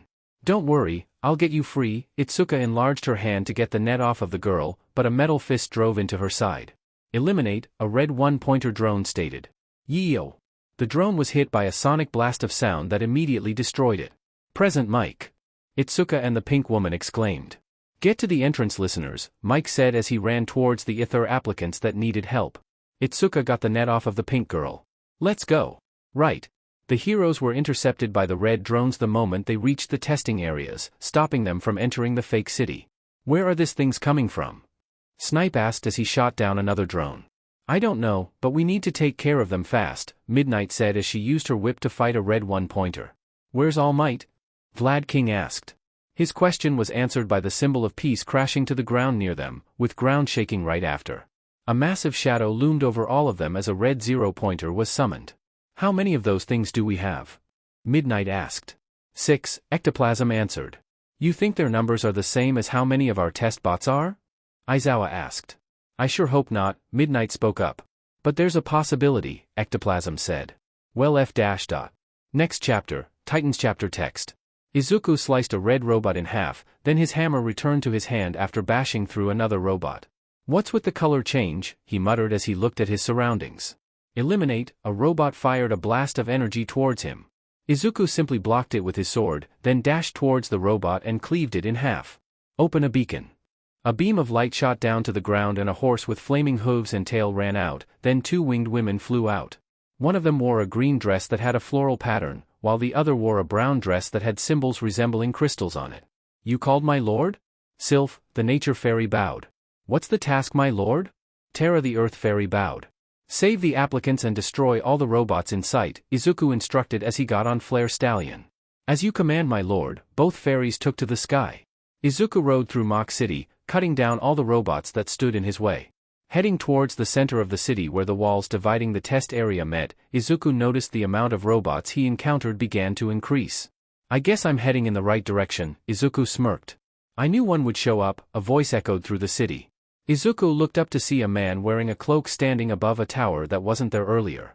I'm guessing you're the nuisance? Nuisance, the man's voice became irate. You're the nuisance here, the man shouted as several pods suddenly dropped from the sky and began transforming into mechs. You have a lot of toys, Izuku smirked. I'm not done, the man said as the ground began shaking as 6 building-size robots burst out of the ground. Let's see how long these guys last. What are these things? Kirishima yelled as robots were charging at the applicants despite everyone being told to evacuate. One of the robots got crushed by a white blur. Get out of here, kid, Mirko yelled. How come wherever he goes, trouble follows, Ryukyu sighed. You'd F him anyways, Mirko said as she charged towards another robot. He's 18. Perfectly legal. Ryukyu yelled back as she transformed. There's too many. Midnight yelled as they hid behind a pillar, while a hallway filled with robots kept firing at them. Give me cover. Snipe yelled. Cementos created a wall of cement to create some cover for Snipe to shoot from, but it was immediately destroyed by a storm of bullets. I hate the fact that I feel useless, Midnight grumbled. We need to find a way out of here, Eraserhead stated. Easier said than done when Snipe is the only one that can actually fight back, Ectoplasm said. Even the cement I used to immobilize them is easily destroyed. Cementos informed. Whoever did this was prepared. Eraserhead looked around to find anything they could use to get out. No shit, Sherlock, Midnight responded as a bullet shot the side of the pillar she was hiding behind. The wall in front of them suddenly exploded, then a dinosaur charged in. The bullets did nothing to it as it barreled through the robots. Everyone else saw that, right? Midnight stared blankly at the destroyed robots left by the dinosaur. Izuku Midoriya. Property owned? Beacons? Home. Equipment. Lord's hammer. Lord's crowbar. Lord's sword. Skills. Lord's body, passive. Level max. The player's growth is greatly enhanced inside their territory. Lord's domain, active. Level max. All allies within the Lord's territory will be greatly boosted. Dash, active. Level 9. Boost the player's speed. Lord's green thumb, passive. Any plant the Lord plants himself will grow 100% of the time. Lord's arena, active. Creates a zone that acts as the Lord's territory. Hammer mastery, passive. Level max. When wielding a hammer, strength increases by 200%. Crowbar mastery, passive. Level max. When wielding a crowbar, speed increases by 200%. Sword mastery, passive. Level 5. When wielding a sword, critical hit increases by 50%. Lord's impact, active. Level 7. A powerful blunt attack. The Lord's power is increased by 800% when used. Zone capture, active. Level 3. Allows the Lord to turn an area into his territory temporarily. Summons. Tremor Ankylo. Skill, Earth Hammer. Terra, Earth Fairy. Skill, Soil Nourishment. Sylph, Nature Fairy. Skill, Enchanted Seed. Flare Stallion. Skill, Infernal Charge. Forest Behemoth. Skill, Raging Forest. Next chapter, Territory War Chapter Text. Ochako did her best to run away from the robots that have gone rogue and were now trying to kill them. Terminate, one of the larger robots began firing missiles at them, but before it could reach them, a wall of stone blocked its attacks. Everyone was surprised to see a beautiful woman with butterfly wings flying in the air, her chocolate brown hair flowing with the wind. Her brown dress made her smooth skin stand out even more as she danced in the sky. With a wave of her hand, spikes shot out from the ground and impaled the rogue robots. Please evacuate to safety, her angelic voice echoed through the area. What's your hero name? Ochako heard one of the applicants shout. A giant robot started approaching them, towering over all of them. My name is Terra. Terra opened her arms, then clapped. Two giant hands made out of earth came out of ground, crushed the giant robot like a fly. Managing to get out of the building, the UA teachers began to assist with the evacuation while dealing with enemies. With them being outnumbered 100 to 1, things were not looking good at all. Any luck with requesting backup? Aizawa asked through his earpiece. I managed to send Sneak and SOS through, but most of the signal outside is still being blocked, Power Loader informed. What about Nizu? Snipe asked. Nizu used the tunnels to call for help from outside, Power Loader replied. 13 is on her way from the USJ. To add to their current problems, several mechs arrived at their location. What is that thing? Midnight asked as she destroyed one of the one-pointer robots. Probably one of the main army. Aizawa glared at the robot as he used his capture weapon to send another robot crashing towards it, only for the mech to shrug it off. Smash! All Might shot towards the mech, destroying THR mech with a punch. Where the F have you been? Midnight yelled at All Might. We had to deal with quite the number of robots on the way as well. Akashi ran up to them with his uniform torn apart in several places. Quite the attack, Kai's added, his body covered in oil. We need to focus on evacuating the students, Aizawa spoke up. Understood, Akashi and Kai's ran towards the testing zones, but stopped in their tracks as a shadow loomed over them. Is that? Kai stared at the massive plant that kept growing, then started bending towards them, almost as if it was making a bridge. The giant beanstalk crashed into the ground near them. They could see that the vines were still moving as if it was alive. The heroes were about to attack it, but stopped when students began coming out of it. The F-dash? Kai stared at the teenagers that ran out of the beanstalk. That was freakiest thing I ever experienced, one of the students yelled as he ran out. All the students from Area A to C have been evacuated, a woman with green hair and butterfly wings informed them as she flew in the sky above them. Who are you? Aizawa asked. I am Sylph, the woman answered before flying away. This day just gets weirder and weirder. The area is cleared, Terra informed Izuku when she arrived. That's all I needed to hear, Izuku said as he smashed one of the mech's head. Behemoth, another beam of light shot down from the sky, then a massive beast charged out and tackled a zero-pointer. You think you can defeat my army? The man yelled as he summoned more robots. Who the hell even are you? Izuku raised an eyebrow. I am Armada. The man took off his robe to reveal a military uniform. Name, Suga Kogiki. Alias, Armada. Quirk, General. Type, Noble. Allows the user to summon and create mechanized creations as long as they have enough materials to create it. They are also able to replicate any mechanized creation within a 100-meter radius. Well, I wonder how long you can last, Armada. Izuku smiled as his summons gathered as well. Leave it to us, my lord, Sylph stated as Forest Behemoth activated its ability and summoned a forest. With the added plant life to the area, Sylph gained even more power. Take care of the minions. Izuku began charging towards Armada, taking down any bot that tried to stop him. For my lord. Sylph used the vines and trees to take down robots to clear a path for Izuku. Name Sylph. Race, Nature Fairy Adult. A fairy that was blessed with the power to control nature. They can accelerate the growth of plant life and improve their condition. Depending on how well they are raised, a nature fairy's connection to nature may grow. For his glory. Terra created a fissure on the ground that swallowed up the robots that tried to get close to Izuku. Name Terra. Race, Earth Fairy Adult. A fairy that was blessed with the power to control Earth. They can shape the Earth to anything they wish. They summon earthquakes or cause landslides when angered. Depending on how they are raised, an Earth Fairy can either be a great disaster or a blessing. Keep it up. Izuku grinned as he kept charging. Flare Stallion began to faster now that there weren't anything in its way. Armada looked irritated as he called upon robots that resembled spiders, only to be shot down by spears made out of rocks. UBSTRD. Armada roared as he continued to summon robots to only be destroyed by Izuku's summons. You're using robots designed to be taken down by students, Izuku said as he jumped off his horse. You were doomed to fail from the start. Grabbing Armada by the neck, Izuku threw him at a wall. And unfortunately for you, Armada could even react as a sword went through his chest. Izuku stared at him with glowing red eyes. I show no mercy. This is the culprit? Tsukachi asked as he approached the scene. He nodded at Eraserhead who was standing at the side as he approached Nizu. Yes, Nizu answered. We don't know who exactly finished him off, but it was most likely one of the applicants, Nizu stated. Stabbed through the chest, and a bruise on the neck, Tsukachi read the file an officer gave to him. Most likely someone with super strength and has proficiency with weapons. We already have some suspicions who they could be, Nizu informed. I'll look into that later, Tsukachi responded. Does this guy have any motive for attacking? He has no connection to the school at all, not even a failed attempt at the entrance exam, Nizu answered. So, he's one of those guys, Eraserhead commented. Tsukachi sighed. He knew Eraserhead was referring to the type of people who had a vendetta against hero society. They hated the concept of heroes and most likely attacked UA since it's considered to be the best hero school in Japan. How bad was it? Tsukachi asked.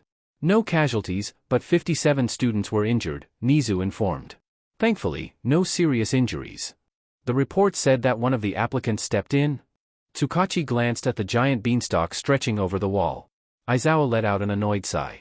A student named Izuku Midoriya intervened and helped with evacuation. Getting the feeling that he had heard the name before, Tsukachi made a mental note to look it up. We'll check what we have on him, then get some statements with the involved parties. As Detective Tsukachi was leaving, he couldn't shake the feeling that everything wasn't over yet. Izuku rubbed his forehead in annoyance. Because of how large his property was, the tax he needed to pay wasn't cheap. Adding the other properties he owned around Japan, the amount he needed to pay could buy a whole building. Hard being rich? Ryuko walked into the room dressed in her hero costume. I'm thinking of making my own country at this point, Izuku answered. Done with hero work? Ryuko took a seat on his lap. Yeah, it's been really quiet after all, Ryuko stated. My sidekicks could easily handle the petty thugs that think they could cause trouble in my city, Ryuko laughed. The door suddenly slammed open. I knew you two were getting cozy without me. Mirko yelled and jumped at them. What are we doing here, Dad? Fuyumi asked as she and her father stopped in front of a massive iron wall. We're here to meet your potential husband, Endeavor stated as he got out of the car. Fuyumi clenched her hands but didn't say anything. She knew very well that going against her father would result in nothing but making her life harder, so she just went along, hoping that things would be better. As they approached the gate, a powerful roar shook the whole area. The roar had come from inside the walls, and that had made Fuyumi a bit more hesitant to continue inside. A small gate at the corner of the 5-meter-tall gate opened and a woman with short light blue hair came out. Do either of you have an appointment? She asked as a clipboard appeared in her hands. I do, Endeavor answered. The woman stared at the hero for a moment. Name? She pulled out a pen from the pocket of her business suit. A tick mark appeared on Endeavor's face. NG Todoroki. Here you are, please follow me. She gestured for them to come in as she pushed open the smaller gate. Fuyumi wondered if the woman really didn't know who her father was or was brave enough to act like that towards him. But once they were inside, they were greeted by a magical sight of cute little creatures working on the farm. Watch out, a periwinkle-haired woman yelled out as she was heading straight for them on a bull-like creature. Endeavor was about to act, but the blue-haired woman was faster. With a wave of her hand, tendrils made from water snagged the bull and the woman on it in seconds. They were smoothly placed on the side, where a familiar-looking blonde woman wearing a red dress began scolding the periwinkle-haired girl. I apologize for the interruption, let us continue. The blue-haired woman turned back to Fuyumi and Endeavor. Who are you? Endeavor asked with narrowed eyes. My name is Aqua, she simply replied as she began leading them to a giant facility. What caught their eyes was a majestic horse with a red mane and a flaming tail, along with flickers of flames on its legs. Fuyumi could tell how much her father was interested by how intense his stare was at the horse. It's nice to finally meet you, Endeavor. A man came out of the facility. He stood around the same height as her father and was almost as muscular. Aqua led them inside a lounge inside the facility and served them some tea and snacks. My name is Izuku Midoriya, may I ask why you requested a meeting with me? The man spoke as Aqua poured them some tea. Fuyumi had to admit that if this was the man she had to marry, it wouldn't be much of a problem. But even though he seemed like a good guy, Fuyumi still wanted to at least get to know him better. I came to talk about marriage, her father went straight to the point. Midoriya glanced at Fuyumi. I'm afraid to say that I'm already engaged, he answered. Multiple wives shouldn't be problem, Endeavor replied. May I ask why me? You're in possession of a powerful noble-type quirk, Endeavor answered. Fuyumi could see Midoriya narrow his eyes at Endeavor. What does she think? Midoriya turned to Fuyumi waiting for an answer. Wanting her opinion, that alone pretty much wins her favor. I am not opposed to it, Fuyumi said. Then allow me to Deku. Midoriya was interrupted by the room's door slamming open. Hell yeah! Mirko shouted. We need all the help we can get with this big guy. The blonde woman from earlier that Fuyumi now recognizes as Ryukyu followed behind Mirko. I'm the fiancé here, she sighed with an exhausted expression. Fuyumi honestly felt like life here would be better. Name, Aqua. Race, Water Spirit. Title, Guardian of the Sea. A water spirit with the authority to call upon the power of the sea wherever she is. With the power to turn even a puddle of water into a devastating force, there's no foe that this spirit can drown. Strength A. Speed A. Vitality A. Magic SS. It's been a while, Seijiro said as he lowered the car window to greet Satsuki and Himuro. Just a few weeks, Satsuki said as she got in the car. Where are we going? Himuro asked. To Green Meadow, Seijiro answered. We'll have to pick up Ryota and Victor on the way though. That place is a restricted area, right? Himuro looked at Akashi in confusion, while Satsuki began vibrating in excitement. I can't wait. Satsuki exclaimed. What the hell's going on? Himuro scratched his head. Is that a waterfall? Fuyumi pointed at a waterfall in the distance. Yes, Izuku answered. Why is it pink? Fuyumi couldn't help but question everything she was seeing. It was as if she was in an entirely different world. She easily accepted that there were little floating workers on the farm, that could have easily been explained as a quirk, but this wasn't. You think that's weird? Wait till you see the floating island, Mirko said before jumping away. Floating island? Fuyumi turned to Izuku with wide eyes. You'll get used to it, he assured her. By the way, do you have any preference on what house you want? Izuku asked as he opened the building function of his quirk. Don't you mean room? Fuyumi hesitantly asked. Izuku and Ryuko laughed. No. After several hours of destroying Fuyumi's sense of reality, Izuku had created her a traditional Japanese house.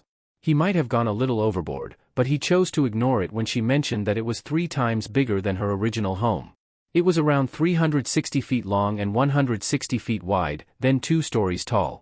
The middle part was an open area with a koi pond and garden, which Izuku did not mention to Fuyumi that the koi had the ability to shoot bubble bullets. How that worked was a mystery to him as well, he just wanted koi fishes in the pond. If you need anything else, just tell me, Izuku said before leaving to go back to the guest lounge. Akashi and the others should be arriving in a few hours, and he at least wanted to prepare a few things for them. Izuku! Satsuki latched onto him the moment they saw him. Izuku had greeted them at the gate, happy to see everyone again. So, you're the berserker, Ryota stepped forward. Nice to meet you, Ryota-san. Izuku rubbed the back of his head, embarrassed about hearing the nickname they used to call him. Likewise, Ryota shook Izuku's hand.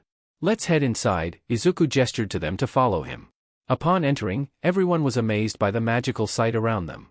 I was prepared to see some unusual stuff, but I didn't expect you to have an army of stuffed animals, Victor commented as he saw the fairies doing farm work. How many are there? Akashi asked. Around 30 for each type, Izuku answered as they reached the lounge. Any preferred drink of choice? Anything is good, Akashi answered with the others agreeing with him. Oh, do you have anything magical? Satsuki asked excitedly. Coming right up, Izuku said before heading towards the kitchen. I don't know what's weirder, her asking that or him having it, Himuro mumbled. After a few minutes, Izuku came back with what they assumed to be a yellow-colored juice. Taking a sip, they immediately had the urge to chug the whole thing within seconds. What is this? Ryota asked. Carrot juice, Izuku answered simply. I'm no genius, but isn't carrot juice orange? Ryota hesitantly said, starting to doubt whether that was true anymore. Carrot juice is yellow. Victor mumbled, already given up on reality. After a while to get over the carrot juice and asked for more of said juice. The group began chatting and trying to catch up. I'm going to Island in a few weeks since I have something to present in their expo this year, Victor revealed to them. Congratulations, what are you presenting? Izuku asked. That's a surprise, Victor grinned. What about you, Akashi? Izuku turned to the red head. I was originally going to attend UA, but after what happened, I'm having second thoughts, Akashi answered. The school being attacked you even before you attend is a pretty huge red flag, Ryota shrugged. I'm going to live here. Satsuki declared proudly. Did you just decide that by yourself? Himuro raised an eyebrow. He has no choice, Satsuki said in finality. What about you, Himuro? Izuku chose to ignore Satsuki and asked Himuro. I'm going to be Shiketsu, Himuro replied. Even though UA is said to be the best? Which school got attacked during their entrance exam? Touché. Fuyumi never believed in happy endings. With the life she has been through, happy endings were just things in fairy tales. Laying on her new bed that was abnormally soft and threatened to swallow her whole, Fuyumi wondered if she might have given up too early. Comparing Izuku Midoriya to the men in her life, he was definitely on the top of the sadly short list. Are you okay? Ryukyu asked as she stood in front of her open door. Yes, just trying to get used to. Well, everything, Fuyumi answered. Ryukyu suddenly had a very faraway look. That's going to take a while. Why did you call us here, Nizu? Aizawa asked as he sat down. Currently, all the UA heroes were gathered in a room for a meeting. I called you all here to discuss a rather problematic thing that I found out, Nizu stated as the projector flared to life and showed several images. As you all know, 2 years ago, the noble quirks began to appear. Along with a never-ending headache, Aizawa grumbled. From all the data I gathered, I managed to put all the noble type quirks registered into 3 categories: defenders, attackers, and producers, Nizu explained. A prime example of a producer is Izuku Midoriya. An image of Izuku appeared on the screen. An example of an attacker would be Armada, the man that attacked us recently. What's the difference between them? Midnight asked. It's the abilities of their quirks. All noble type quirks could summon creatures one way or another. Depending on the category, the summoned creature would have different abilities. Nizu showed an image of 2 beautiful women with fairy wings. The producer category has summoned creatures that have ability. That has a relation with nature or the environment, Nizu explained before showing an image of the destroyed robots from the entrance exam. Attackers have more military-related creatures. So, it's basically a war game, Aizawa figured out. Correct, but there's also unique abilities granted to the person itself, Nizu added. Armada had the ability to create firearms at will. You said you found out something problematic, Ectoplasm said. Yes, images of destroyed places and random creatures were shown. A total of over 7,000 noble-type quirks have been registered, Nizu revealed. My goodness, All Might gasped as he saw the destruction. Over 6,000 noble-type quirk owners have died in the past 2 years, Nizu informed, shocking the heroes once more. Is someone hunting them down? Present Mike asked. No, either their quirk is the cause, they fought each other, Nizu answered. Why would they fight each other? All Might wondered out loud. The main reason is still unknown, but I believe it has something to do with the drawback of their quirk. Another headache coming, Aizawa grumbled. Is this the place? Tsukachi stared at the giant wall that surrounded the area. If he had to make a comparison, this place would be able to compete with UA. Before Tsukachi could even ring the doorbell, a gate opened and a beautiful woman with blue hair that looked like it was flowing in water stepped out, while a group of teenagers followed behind her, and one of them being trapped in a bubble. If you wish to return, do not hesitate to inform us so we may give you a warm welcome, she stated. I don't even want to leave, the teen trapped inside the bubble yelled. That's not an option, the woman said before the bubble popped, dropping the pink-haired teen. Oh, who might you be? The woman turned to Tsukachi. I am Detective Naomasa Tsukachi. I need to speak with a man named Izuku Midoriya regarding what happened at UA. That would be me, a muscular teen with green hair stepped forward. Tsukachi waited as the Izuku Midoriya sent off his friends before following him inside the property, where he proceeded to witness the strangest things in his life.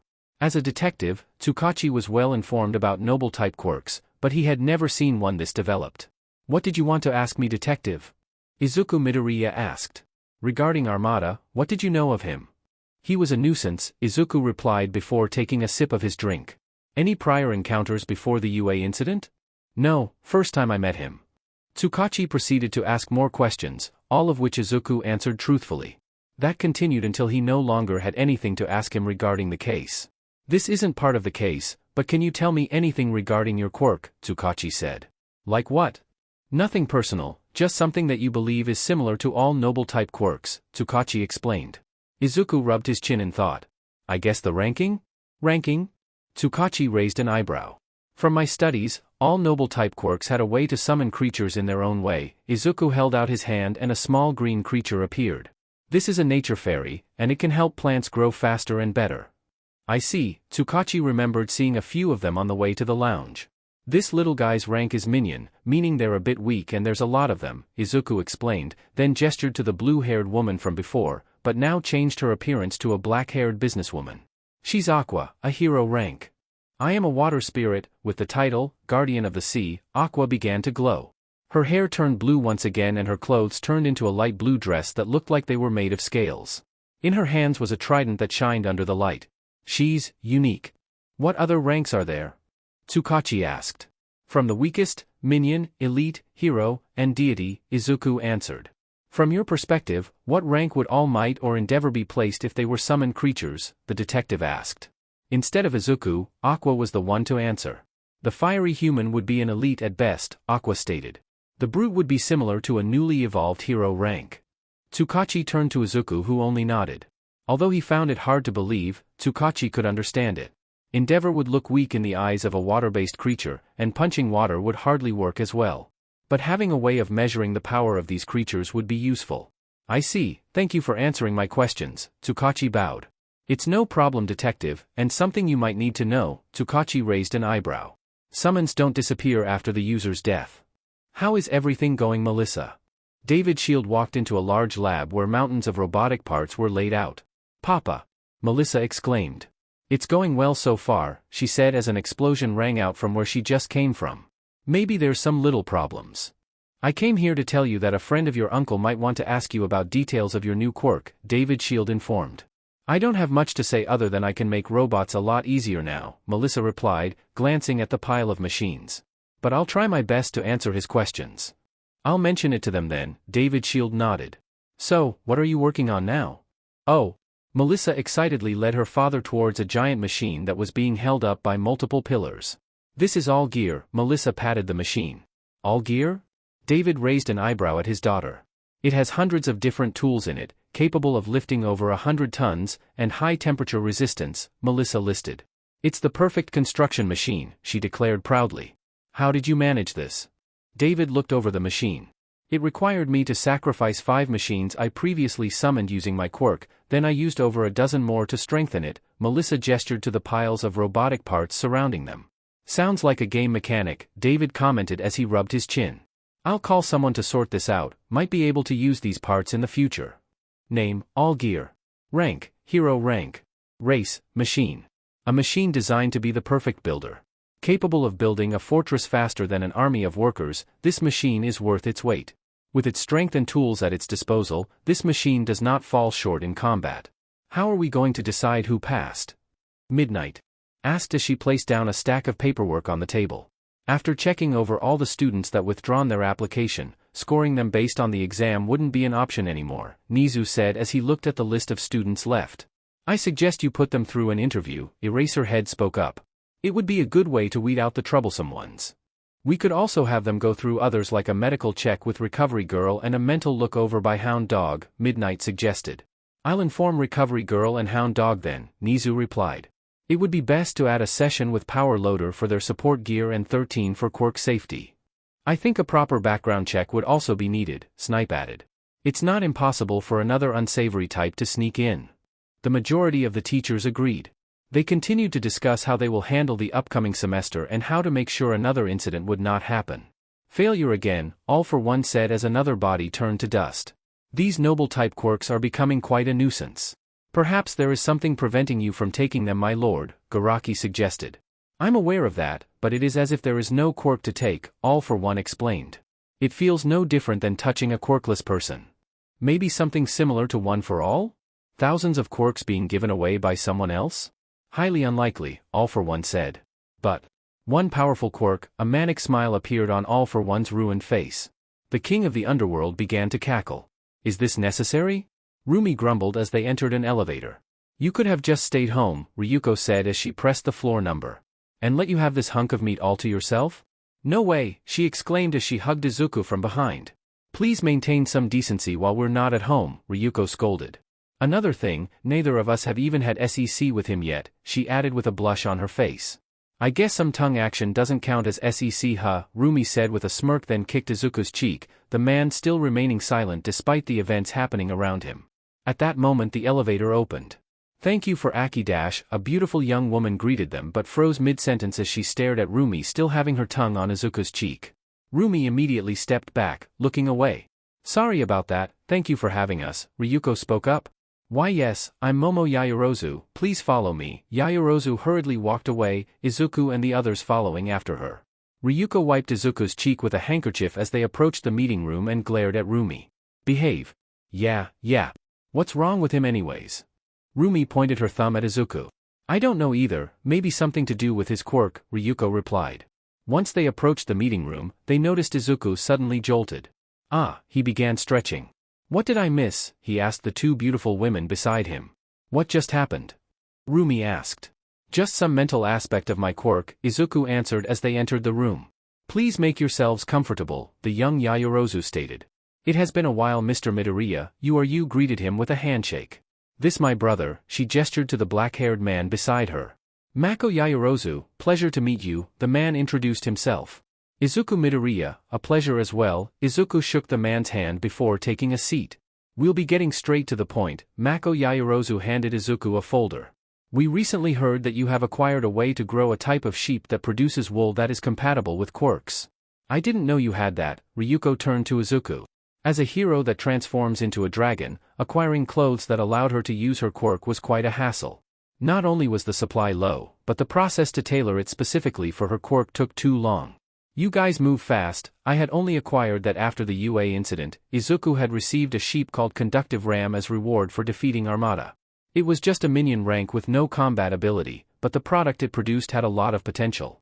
We wish to obtain the majority of the first 5 releases product in exchange for these plots of land. Mako gestured to the file in Izuku's hands. Those are the properties surrounding yours, you informed. I see, so your family owned those. Izuku rubbed his cheek. There was a total of 5 properties in the file, all of them being the ones surrounding Izuku's territory. The size of the properties wasn't that big, probably large enough to build a house with a front and backyard. Do we have a deal? Mako asked. We do, Izuku offered a handshake.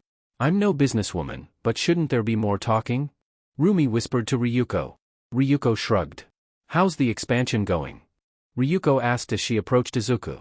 With the added area, Izuku began constructing a wall around it. This was the first time that he actually felt his energy being drained in a long time. Pretty good, once I'm done with the walls, I can release the rams, Izuku replied as another wall materialized in front of him. How many did you get? Ryuko looked at the walls that stood twice as tall as her in dragon form. I only got one as a reward, but I'll be able to get more from the shop, Izuku replied. Do you think it will turn into a heroic rank someday? I don't think so, Izuku responded. The main requirement for a summoned creature to rise in rank was either a rank-up reward or by gaining experience by doing tasks. Production types barely gain experience despite working every day, compared to combat types that gain a lot of experience with each win. If production types gained experience at the same rate, Terra and Sylph won't be his only elite rank fairies. A thing to keep in mind is that only hero ranks have actual names before they were even summoned. Sylph and Terra were named by Izuku. Still possible, might take a while though. Ryuko looked on the bright side. Yeah, by the way, seems like you're not busy today, Izuku said with a smile. Considering the owner of my building told me to take a day off and has a water goddess preventing me from going in, I don't have much of a choice, Ryuko responded with a smirk. Everybody needs a break, Izuku said as he placed the last batch of walls for today. I've always wondered, why do you need to place such high walls? Ryuko asked in confusion. Not to mention the quality of it. Even I won't be able to dent it. Because my quirk warned me, Izuku answered. Warned you of what? Ryuko asked in concern. Other people with similar quirks, Izuku said as they began walking back to their house. Is it because noble quirk users started going to war with each other? That, and I'm sure a lot of people would want what I have, Izuku answered. Well, if it came down to it, you have me and Rumi, Ryuko promised. Thank you, Izuku replied. Oh. Ryuko reacted when she felt Izuku pinch her butt. Keep that up and I might not be able to wait for our marriage to be legalized.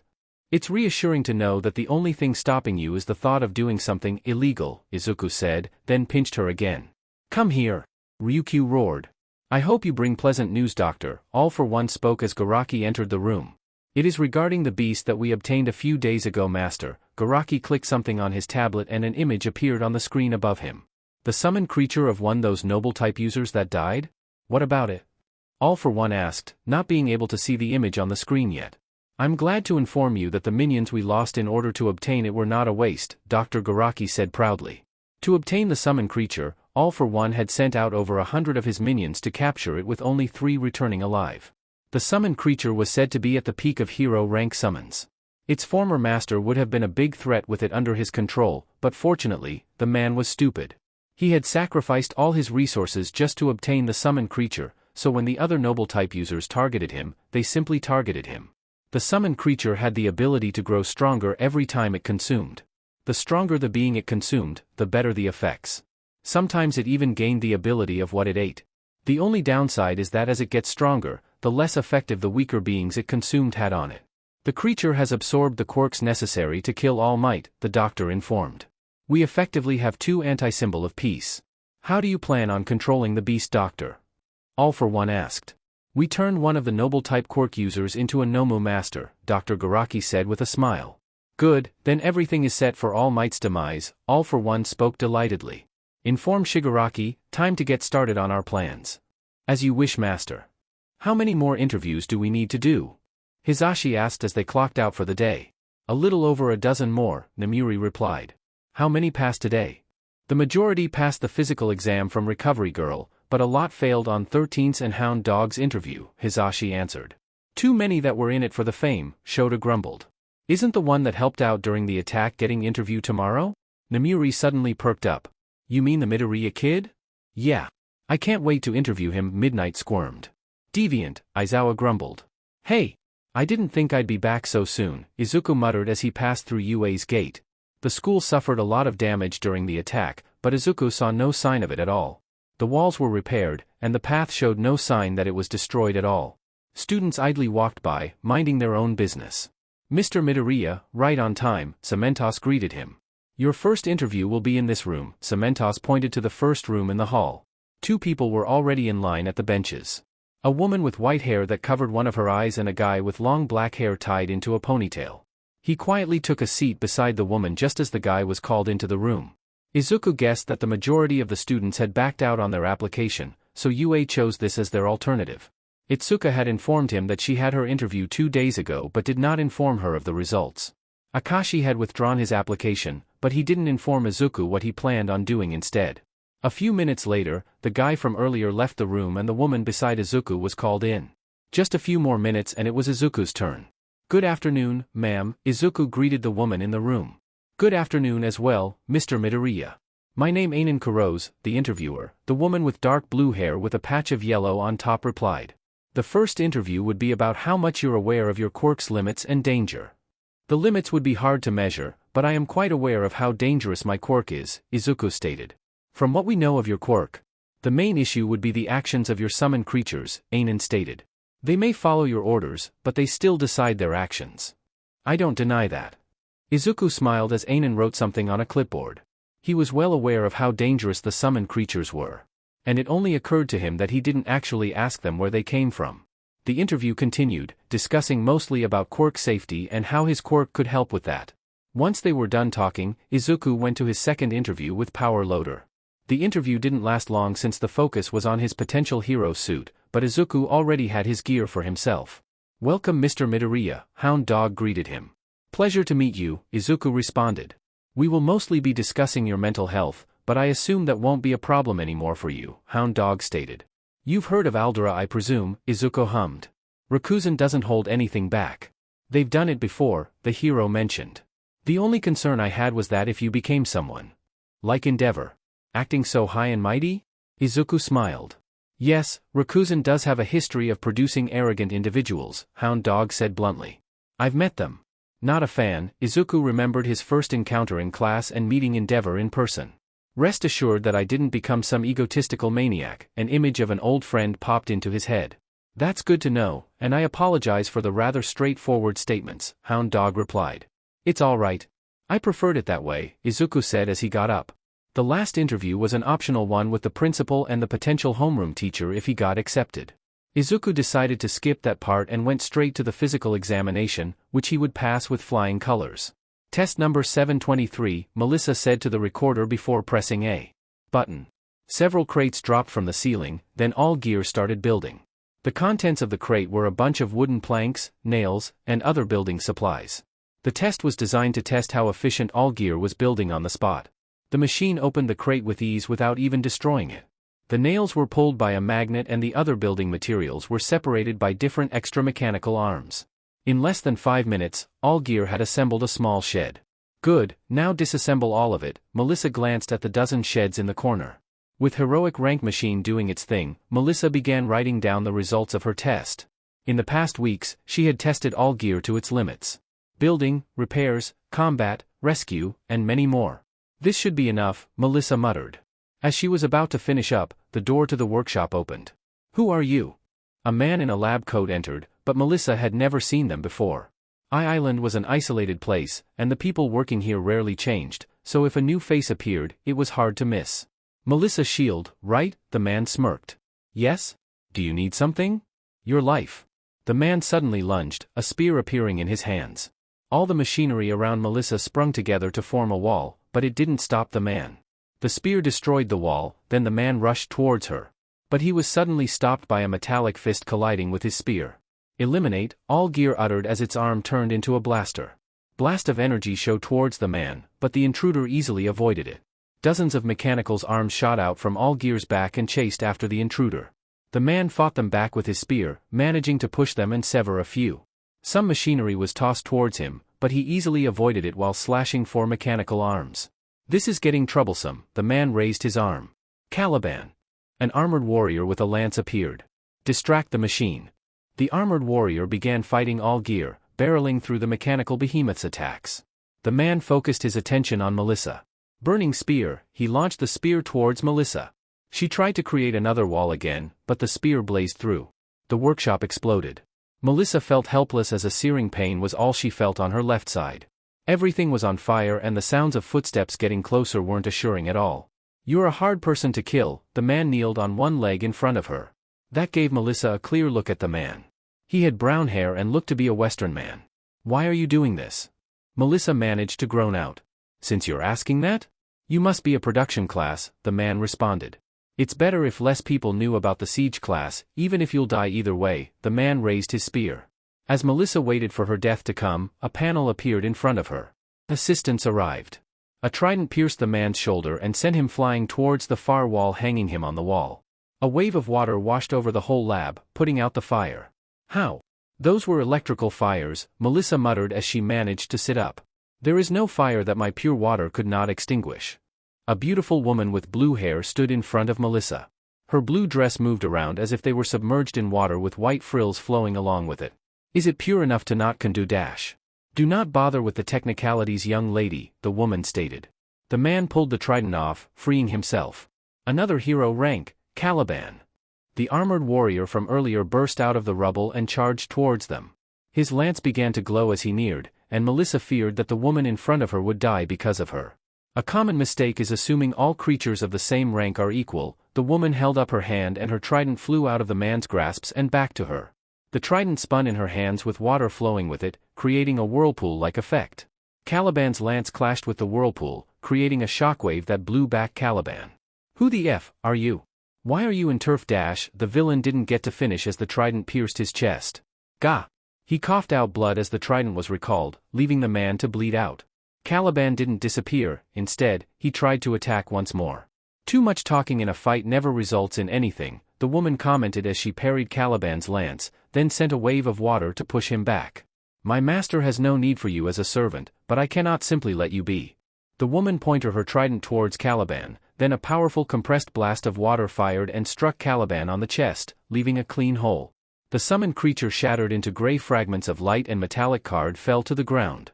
Melissa watched as the woman who saved her elegantly walked towards it, her dress flowing in the air. She picked up the card, then turned back to her. Have medical personnel not yet arrived? I expected more from such an establishment. At that moment, heroes and police officers smashed the doors open. Ah! Such cliché timing, the woman commented before turning back to Melissa. Toodaloo, she waved goodbye before turning into a puddle of water. As Izuku was facing his greatest enemy, the IRS, Aqua appeared in her true form. Did something happen? Aqua approached Izuku and placed a metal card in front of him. He picked up the card with a confused look. It had an image of an armored warrior that was in the process attacking with their lance. The armor looked medieval with the helmet having 2 red feathers adoring it. He noticed the name written at the top. Caliban? Caliban, the Forsaken Knight, hero rank. Element, null. Ability, drill lance. A forsaken warrior that failed to protect their kingdom. With a vow to redeem himself, he will barrel through everything in his path. I didn't know you guys turned into cards. Izuku examined the card. He couldn't identify the metal, but he was surprised to find out that he couldn't even bend it. Not to boast, but Izuku could destroy a building with a full-powered punch. Unlike other masters, you, my lord, is one of the few humans that could actually sustain our active forms. So, I'm like your battery. I apologize if I offended you, master. Please punish me. Aqua began lifting her dress with a shy look. Izuku's eyes twitched. Why am I surrounded by horny women? DMN right you are. Rumen slammed the door to his office open. You have to understand that both of us are suppressing our mating instincts until we are legally married. Ryuko followed behind her. I need an adult. Rumi and Ryuko took a seat on each side of his lap. Don't worry, Bunny, Rumi whispered. We're adults, Ryuko finished. Aqua just pouted in a corner. Those interviews were definitely eventful, Hisashi groaned. How many do we add to the tally? Namuri asked as she went to whiteboard where a tally was written on it with the title, Number of Students with Overinflated Egos. Inui growled. 7. That puts us at 52, Namuri grumbled.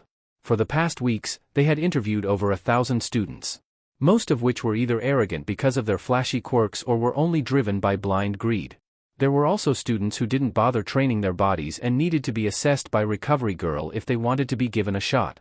The problematic students of the bunch were outright rejected and had their files sent to the police and their school put under investigation and pending to be banned from applying to any hero school. With the chaos happening right now, such precautions were needed, otherwise they risk another attack. They were just thankful that the newest member of their staff had a quirk to prevent any uncooperative students from making any more trouble. Finally done, a woman with long silver hair exclaimed as she plopped onto the sofa. How are you exhausted but still look like you have modeling gig in a minute, Mira? Namuri asked. That's a trade secret, Mira winked. Mira Shiranui. Quirk, dead zone. Type, noble emitter. Within a certain range she can make any living being that is weaker than her to not be able to move at all. Summons. Curse wraiths, elite rank. They can drain a person any living being's energy to weaken them. By the way, a few days ago there was an applicant that I couldn't use my quirk on, Mira mentioned. There was? Yeah, buff guy with fluffy green hair. The teachers present in the room immediately knew who she was talking about. Detective, what brings you here again so soon? Nizu asked as Tsukachi entered his office. It's regarding the noble type quirks, Tsukachi mentioned as he sat down across Nizu. We finally found the source. Tsukachi showed Nizu a picture of an old man. This is Takeda Kamatachi. His quirk allowed him to let people play any game he created in a more realistic point of view. Quite an interesting quirk. Yes. The only downside is that it uses his vitality and found this out when it was too late, Tsukachi revealed. Takeda preferred games that involved a form world building and adventure. Similar to themes of the noble type quirks, Nizu noticed. The detective nodded. He died a few years ago and on his deathbed, he used his quirk for the last time, bringing all the games he created to life. Do we have a list of these games? Nizu asked. Unfortunately, we found out that upon bringing the games to reality, it consumed all data of the games he creates. A fruitful and dead-end discovery, Nizu sighed. Have you found out anything else? Tsukachi handed Nizu a file. From what we got after investigating Takeda, we found out that the criteria for being chosen is having a non-altered body structure. Fascinating, Nizu scanned through the file. That explains why all quirkless people gained a quirk. It also included people with quirks that very little physical influence like Seijiro Akashi's mental quirk. Ryota Kai's also gained a noble type quirk despite his quirk being somewhat powerful already, Nizu mentioned. We considered that too, but apparently energy type quirks that don't offer direct enhancement are still passable. That's why Toshi didn't get a boost despite being formerly quirkless. One for all directly enhanced the body. There's too much debatable area for any proper identification to be done, Nizu pointed out. As useful as the information was, it would be hard to use to identify any unregistered noble type quirk users. The full capabilities of a quirk are often not found out, so it will be hard to tell whether it fit the criteria for the noble type quirk to manifest. This is all we have for now. We're still trying to get in touch with any of Takeda's relatives to get any more useful information. Very well. Though it is quite intriguing to think that a single person caused all this chaos, Nizu commented. I wonder if he's satisfied with the chaos he caused. I hope he regrets it, Tsukachi replied before leaving. Izuku was currently going through the list of his active summoned creatures, checking for anything out of the ordinary. That brought his thoughts to the topic of these summoned creatures. There was too much that confused him. such as the inconsistent level power each summoned creature had even when they're of the same rank. They had an evolution system, but not a level system, so it was hard to figure how strong they currently were. A prime example was Aqua. Compared to other hero rank summoned creatures, she was too strong. She slaughtered every hero rank summon that she faced and did so with ease. And whenever Izuku tried to ask her about it, she didn't know the reason either. This is frustrating. Izuku pinched the bridge of his nose. All of his summoned fairies had the same level of power. Sylph and Terra were equally as powerful as elite summons. It was only hero ranks that became confusing. Heroi C evolution. Defeat, Aqua. Reward. Izuku stared at the new quest. Looks like I'll be doing this the old-fashioned way. Izuku got up and made his way to the undeveloped part of his territory. It was one of the recent areas he got from the Yaoyorosis. It was a barren land with a lake. If he was going to fight his strongest summon, he wanted to be in an empty place to avoid damaging any of the facilities. Aqua, at the mention of her name, the guardian of the sea appeared in front of Izuku. I don't need to tell you, right? Aqua got into a stance, aiming her trident at Izuku. Not all master. A hammer materialized in Izuku's hands, then he slammed it into the ground, sending a wave of electricity everywhere. Aqua summoned a wave to block the attack, then launched her trident towards Izuku. A sword with a golden handle appeared in Izuku's hand and blocked the trident. The trident returned to Aqua and her hair began to glow. She began spinning her trident above her head and water began to swirl around her. Izuku's hammer began to spark, while his sword began to emit golden light. Izuku raised his hammer up. Thor's Wrath has been activated, evolved from Lord's Impact. Izuku jumped into the air, aiming his hammer down on Aqua. Tidal Crush. Aqua unleashed a high-pressure blast of water towards Izuku. Luminous Divide has been activated. Izuku spun midair and slashed the blast of water in half, then used the momentum to roll midair to continue the attack with his hammer. Heart of the Sea. A dome of water appeared around Aqua, blocking Izuku's attack from getting any closer. Smite has been activated. Both of Izuku's weapons began to shine. Raising both his sword and hammer into the air, he then slammed them both down onto the dome and a bolt of lightning shot down from the sky. The dome shattered, but Aqua managed to escape just in time before the attack reached her. I apologize for this, master. Aqua's dress began to glow as well, while the whole area began to slowly get flooded by water. Then tendrils of water began to shoot towards Izuku. He rushed towards Aqua, cutting down the tendrils that got too close to him. Lightning Surge has been activated, evolved from Dash. In an instant, Izuku was above Aqua. His hammer and sword were no longer in sight, instead, a golden spear could be seen. Gungnir. Gungnir. The spear shot down towards Aqua, and when it was mere inches away from her head, an explosion of water blew everything away.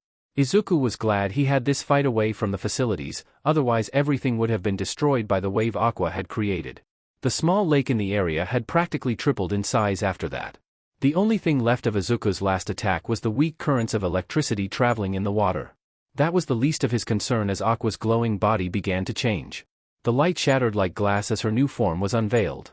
Hair as blue as the ocean floated in the air as if they were in the water. Her smooth bright skin shined as if they were glowing. Her dress looked like it was made of water yet looked as solid as armor. It didn't make sense. Aqua. The ruler of the sea. Deity rank. Just looking at you is somehow hurting me, Izuku commented. I will take that as a compliment, master. Aqua twirled her golden trident, and pillars of water shot towards Izuku. Gungnir reappeared in Izuku's hands, then he surged forward, drilling through the pillar of water. Once he reached Aqua, the water around them dispersed, creating a dome that isolated them from the world. Izuku felt his body get heavier as if he was underwater. An ability that came with my promotion, master, Aqua said as she rushed towards Izuku. Let's test just good it is. Izuku threw Gungnir, but Aqua simply batted it away with her trident, causing her to be blown back quite a bit. Excalibur appeared in Izuku's hands and charged Aqua. A diagonal slash was met with an upward swing of her trident, creating a shockwave that sent them a few steps back. Aqua took advantage of her longer range, attempted a stab, but Izuku parried and had the trident pass him. He stepped forward with a slash, aiming for Aqua's shoulder. The ruler of the sea elbowed the rear end of her trident and used her stomach as a fulcrum to slam the end of the trident at Izuku. He couldn't react in time and took a direct hit to his side, sending him crashing on the wall of Aqua's domain. Izuku felt blood running down his side where the bladed edge of her trident slammed into. I didn't expect such an ungraceful attack from you. Gracefulness would be worthless if I couldn't protect you, master, Aqua replied. That would have been so sweet if I wasn't the one you're fighting, Izuku smirked as he got up. Activating Lightning Surge, Izuku attempted to get into Aqua's blind spot. but when he got around her, she twirled her trident downwards and pushed the bottom of her trident when the tip locked onto him. Her movements were so fluid that the simple push shifted into a palm strike stance without disturbing the trajectory of her trident. The trident was launched towards Izuku, the 3 blades piercing his stomach. Ack! He coughed out blood as the force behind the trident even launched him to the wall of the domain. Heroic evolution successful. Task failed. The walls of the domain disappeared and Izuku fell to his knees as the world around them returned. Aqua approached him and pulled out the trident, getting a pained groan from Izuku before proceeding to heal him. I don't understand. The task failed but you still evolved, Izuku muttered as he got up. Perhaps the reward would have been another skill master. From what I've heard, you have not gained a skill since obtaining me, Aqua stated. Izuku rubbed his forehead in frustration. I'll think about it another time. I'm sure I'll get another chance in the future, Izuku sighed, then looked around the aftermath of their battle. The whole area was turned into a giant lake. Should I make an aquaponics system? It would need a big investment of resources, but if it succeeds, he'll gain a lot of benefits from it. And who knew what kind of things the system could provide for it? With me here, it will surely succeed, Master, Aqua boasted. Izuku trusted Aqua's abilities, but there was a difference between being a goddess that can drown the world and someone taking care of some fishes and plants. I'll think about it. Fuyumi was somewhat concerned at the fact that she was getting used to living in this magical place.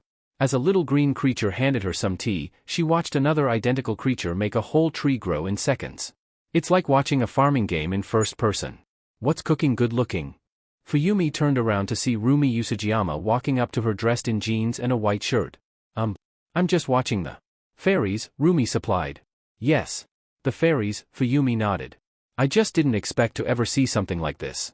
They look so happy despite working so hard. That's because they're not working. Rumi slumped down on a sofa that sparkled and began to shine as its ability to restore energy kicked in. You know that blue-haired water girl? Ms. Aqua. Yes, her. She explained to us that those fairies love nothing more than planting and harvesting, Rumi explained. She said that in the world they came from, it was hard for these fairies to do what they wanted since there were predators, so being here and doing field work is like heaven for them. Their world? Rumi shrugged. Not sure about that. All I care about is that we have farming simulator pets. Rumi chomped on a golden carrot. Fuyumi just nodded, then remembered something she needed an answer to. Ms. Mirko, can I ask about your relationship with Ima breed him, she said bluntly. Oh, I see. Well, we haven't FE'd yet since Ryuko keeps going on about legal stuff. But that won't last long cause the moment I see that carrot, it is going down. Fuyumi gulped. Oh okay. It's fine.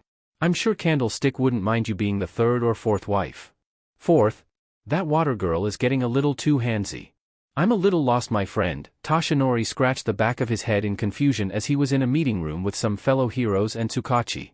The detective had just finished explaining the recent incidents involving the noble quirk users. These children are killing each other so naturally, Toshinori said in concern. We also can't ignore the power they possess, Endeavor spoke up. I recently had to face this. Endeavor threw 2 cards onto the table. One of the cards had an image of a monster made of water, while the other was made of rocks. I didn't think the number 2 hero was into this stuff, Hawk smirked. Endeavor's eyes twitched. Allow me to explain. Tsukachi picked up the cards. The heroes in the room, All Might, Endeavor, Hawks, and Best Genist gave their full attention. The summons used by people with noble type quirks take on these kinds of forms when their owner is defeated. The most common forms are either a card, a marble, or a stuffed toy. Tsukachi showed them an image of a stuffed toy in the form of a gorilla in his phone. They really went for the game theme, huh? Hawks commented. That's because the source was a game, Genist pointed out. Now to discuss why all of you were asked to join this meeting. Tsukachi handed all of them folder. A few of them formed an alliance and has been actively attacking other people with noble-type quirks to get stronger. All Might held up a picture of a giant slime. Is this the size of a building? Toshinori asked. Yes.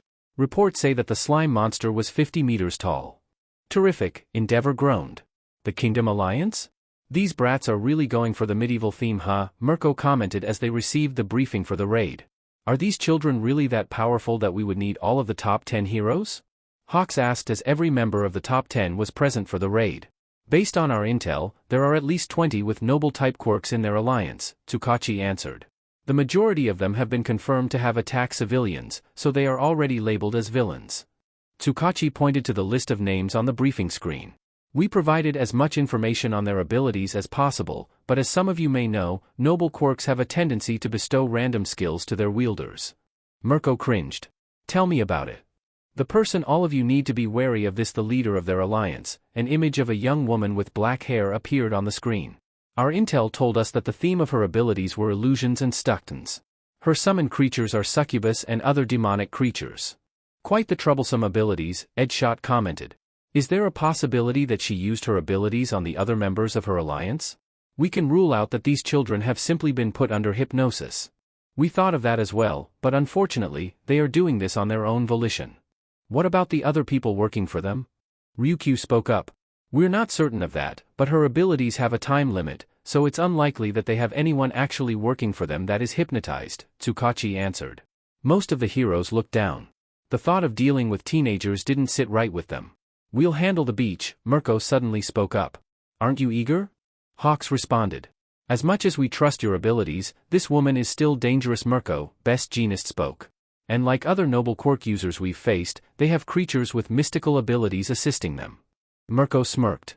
I got my own backup right here. Mirko pulled out what looked like a book page. The others looked at her in confusion. Let me explain, Ryukyu stepped up.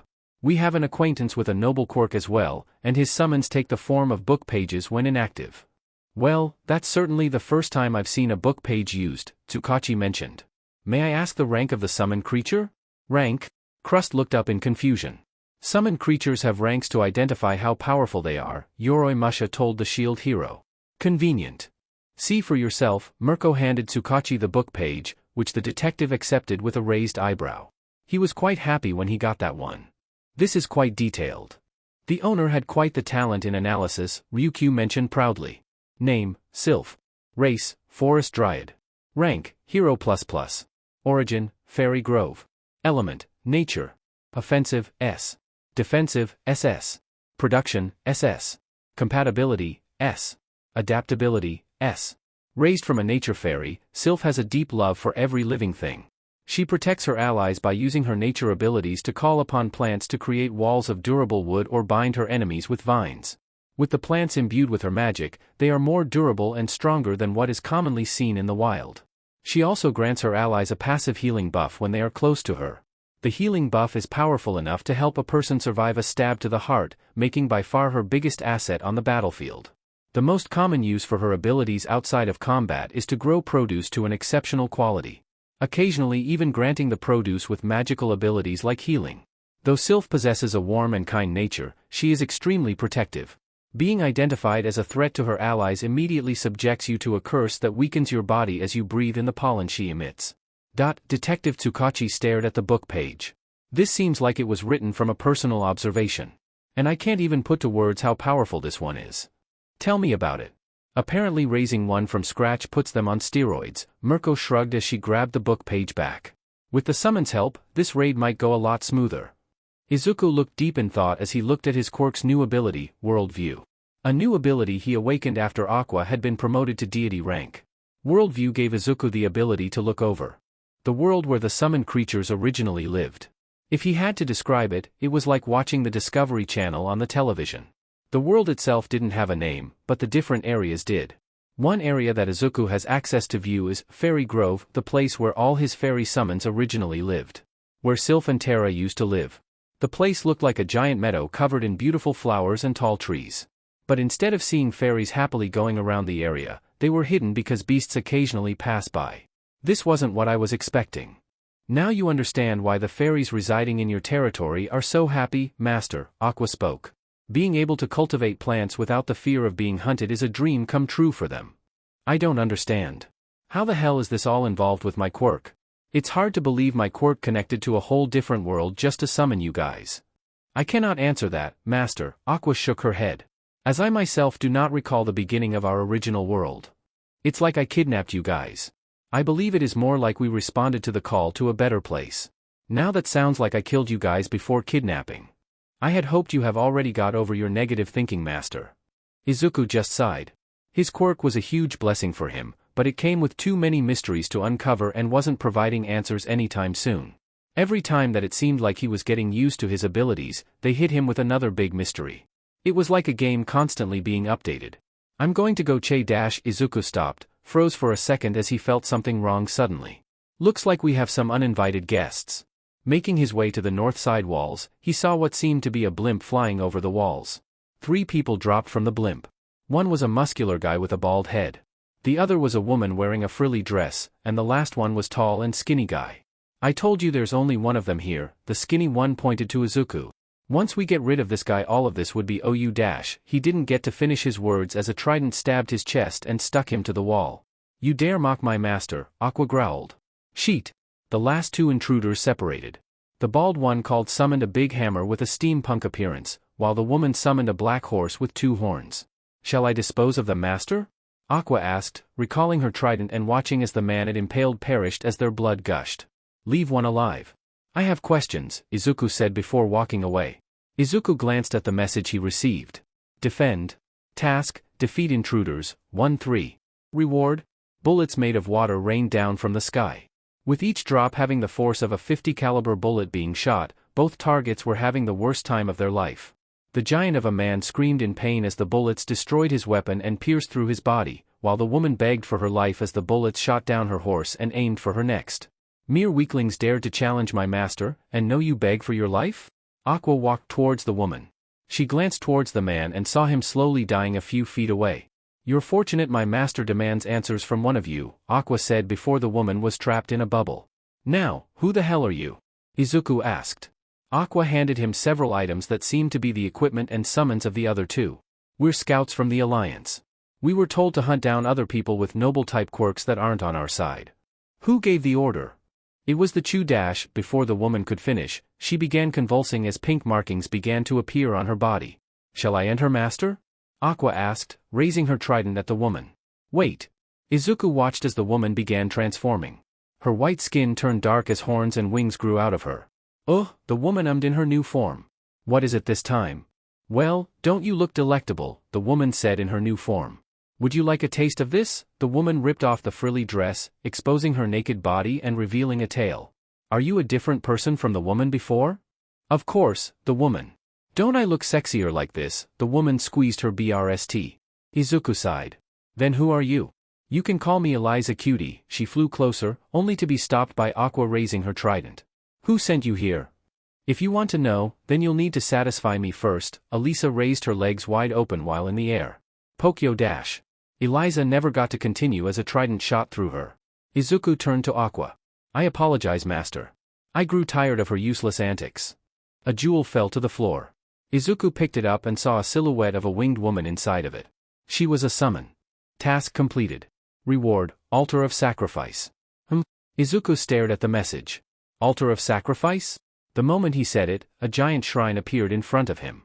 Master, the Altar of Sacrifice is where you may obtain divine essence, Aqua revealed. What is that? Izuku asked. It just sounds like another troublesome feature to confuse me. You may refer to it as the currency we used in our world, Aqua answered. You may use it to strengthen your summons, or even gain entry to other domains. What do I need to sacrifice then? Aqua pointed to the equipment used by the intruders. I suggest anything originating from my world may be sacrificed. I'm certain sacrificing that haughty succubus would grant you a lot of divine essence. Izuku looked at the jewel in his hands.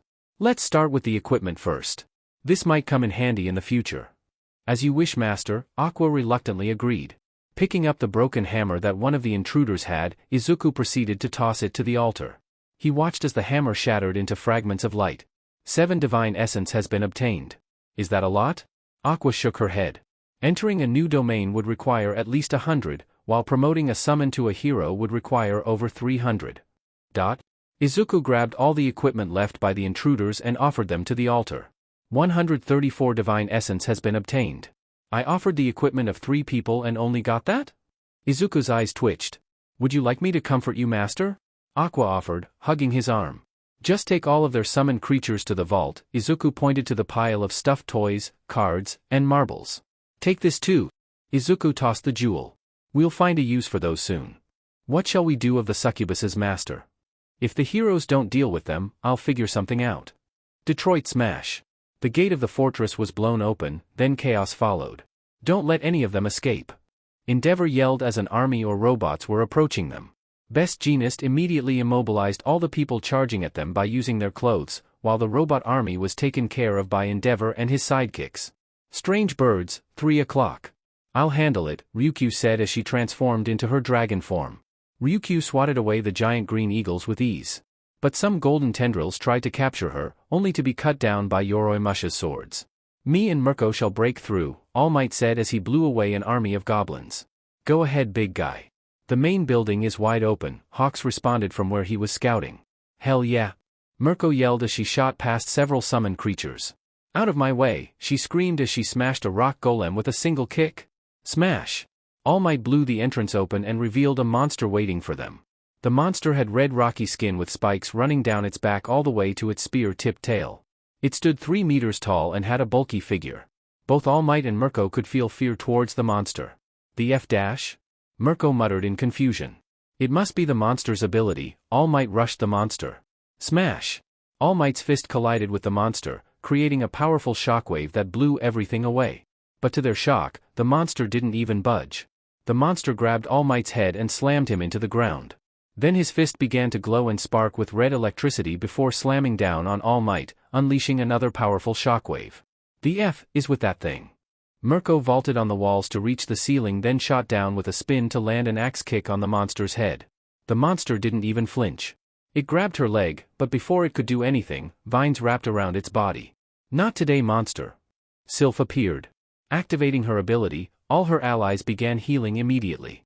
Even the heroes and police officers outside the building were being affected by her ability. Additionally, the enemies will start to get weaker. I probably should have called you out sooner, Mirko muttered. Turn this place into a jungle. With pleasure, my lady, Sylph replied. Giant trees shot out of the ground, turning the whole area into a giant forest. The monster they were facing managed to tear through the vines and charged towards Sylph. Stubborn BSTRD. Mirko kicked the monster on the side of the head, but it still didn't budge and continued charging towards Sylph. Being with Master has taught me how to deal with beasts like you, Sylph said as she summoned vines to bind the monster's limbs, then the sound flesh bones being twisted rang out. The monster's arms and legs were twisted, mangled by the vines, preventing it from moving. Dear God! All Might exclaimed in shock at the scene. Oh my, I didn't expect my baby to be defeated like this. Everyone turned towards the staircase leading up to the second floor. A woman in a black dress was coming down the stair with a trail pink mist following her.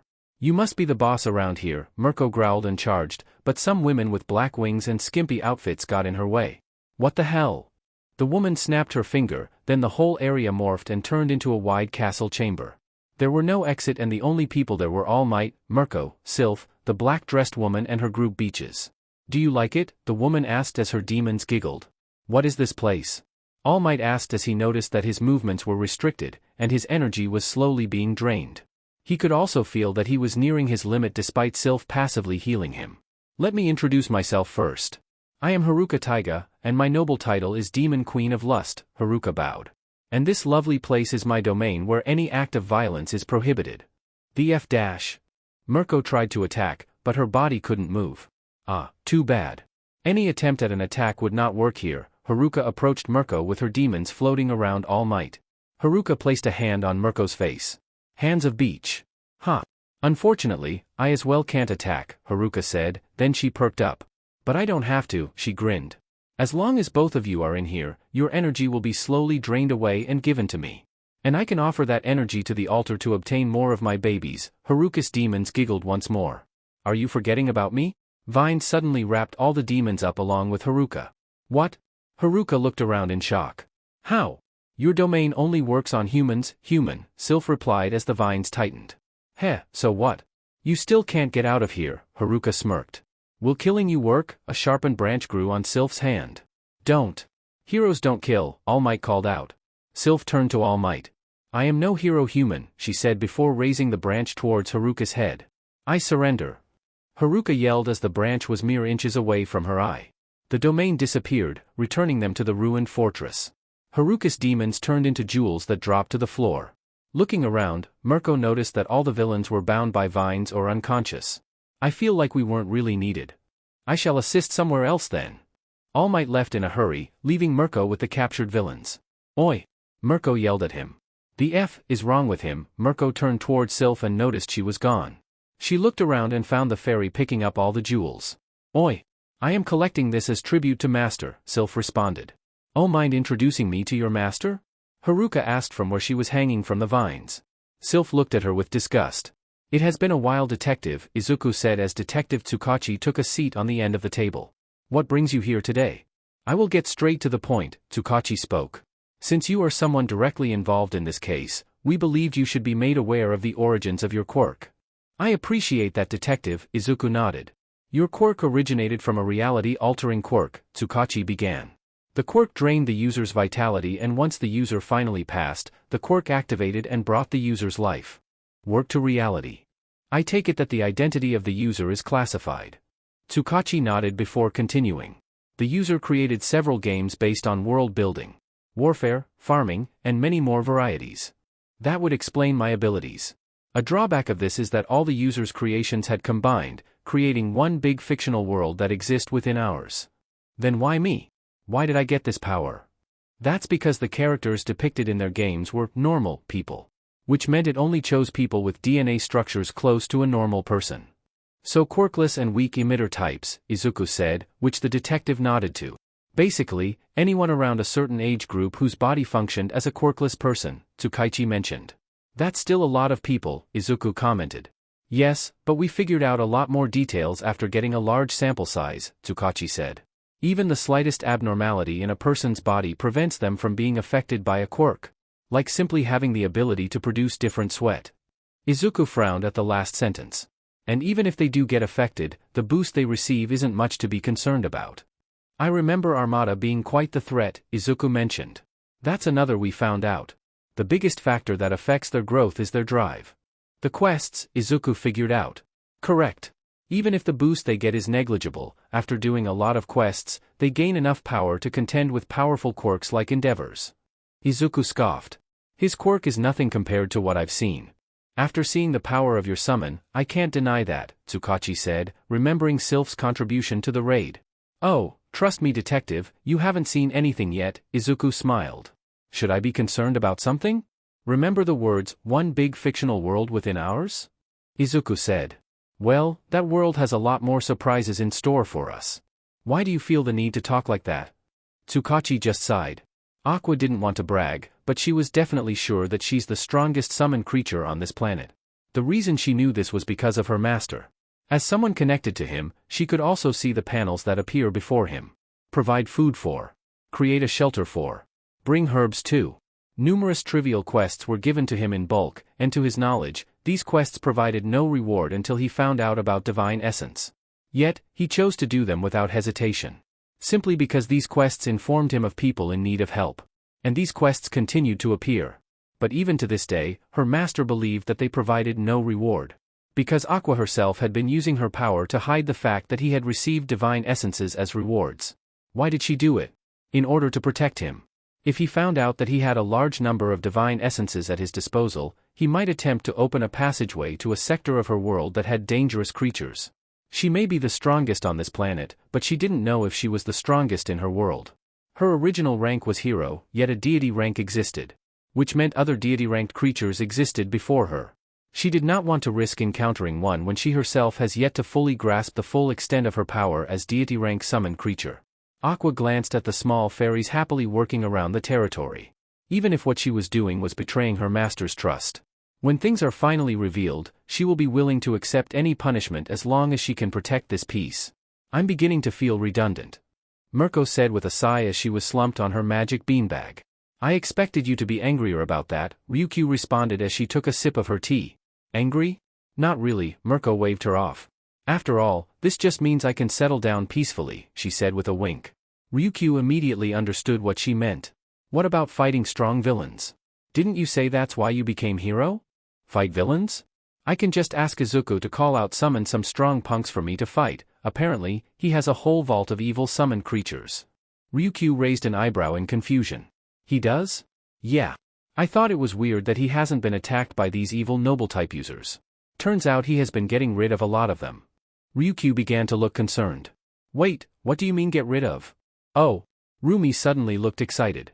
You're going to love this. What he does is give them the experience of death, then they wake up in some random cage somewhere I don't know with a police officer waiting to arrest them. Why am I not aware of this? Ryuko asked, looking somewhat hurt. Hey, I just found out from Aqua, Mirko shrugged. Besides, I heard the cop has connection to his high school. Ah, that explains a lot. I swear. That school is just as twisted as UA. I mean, that school does sheet out most of the influential people in this society.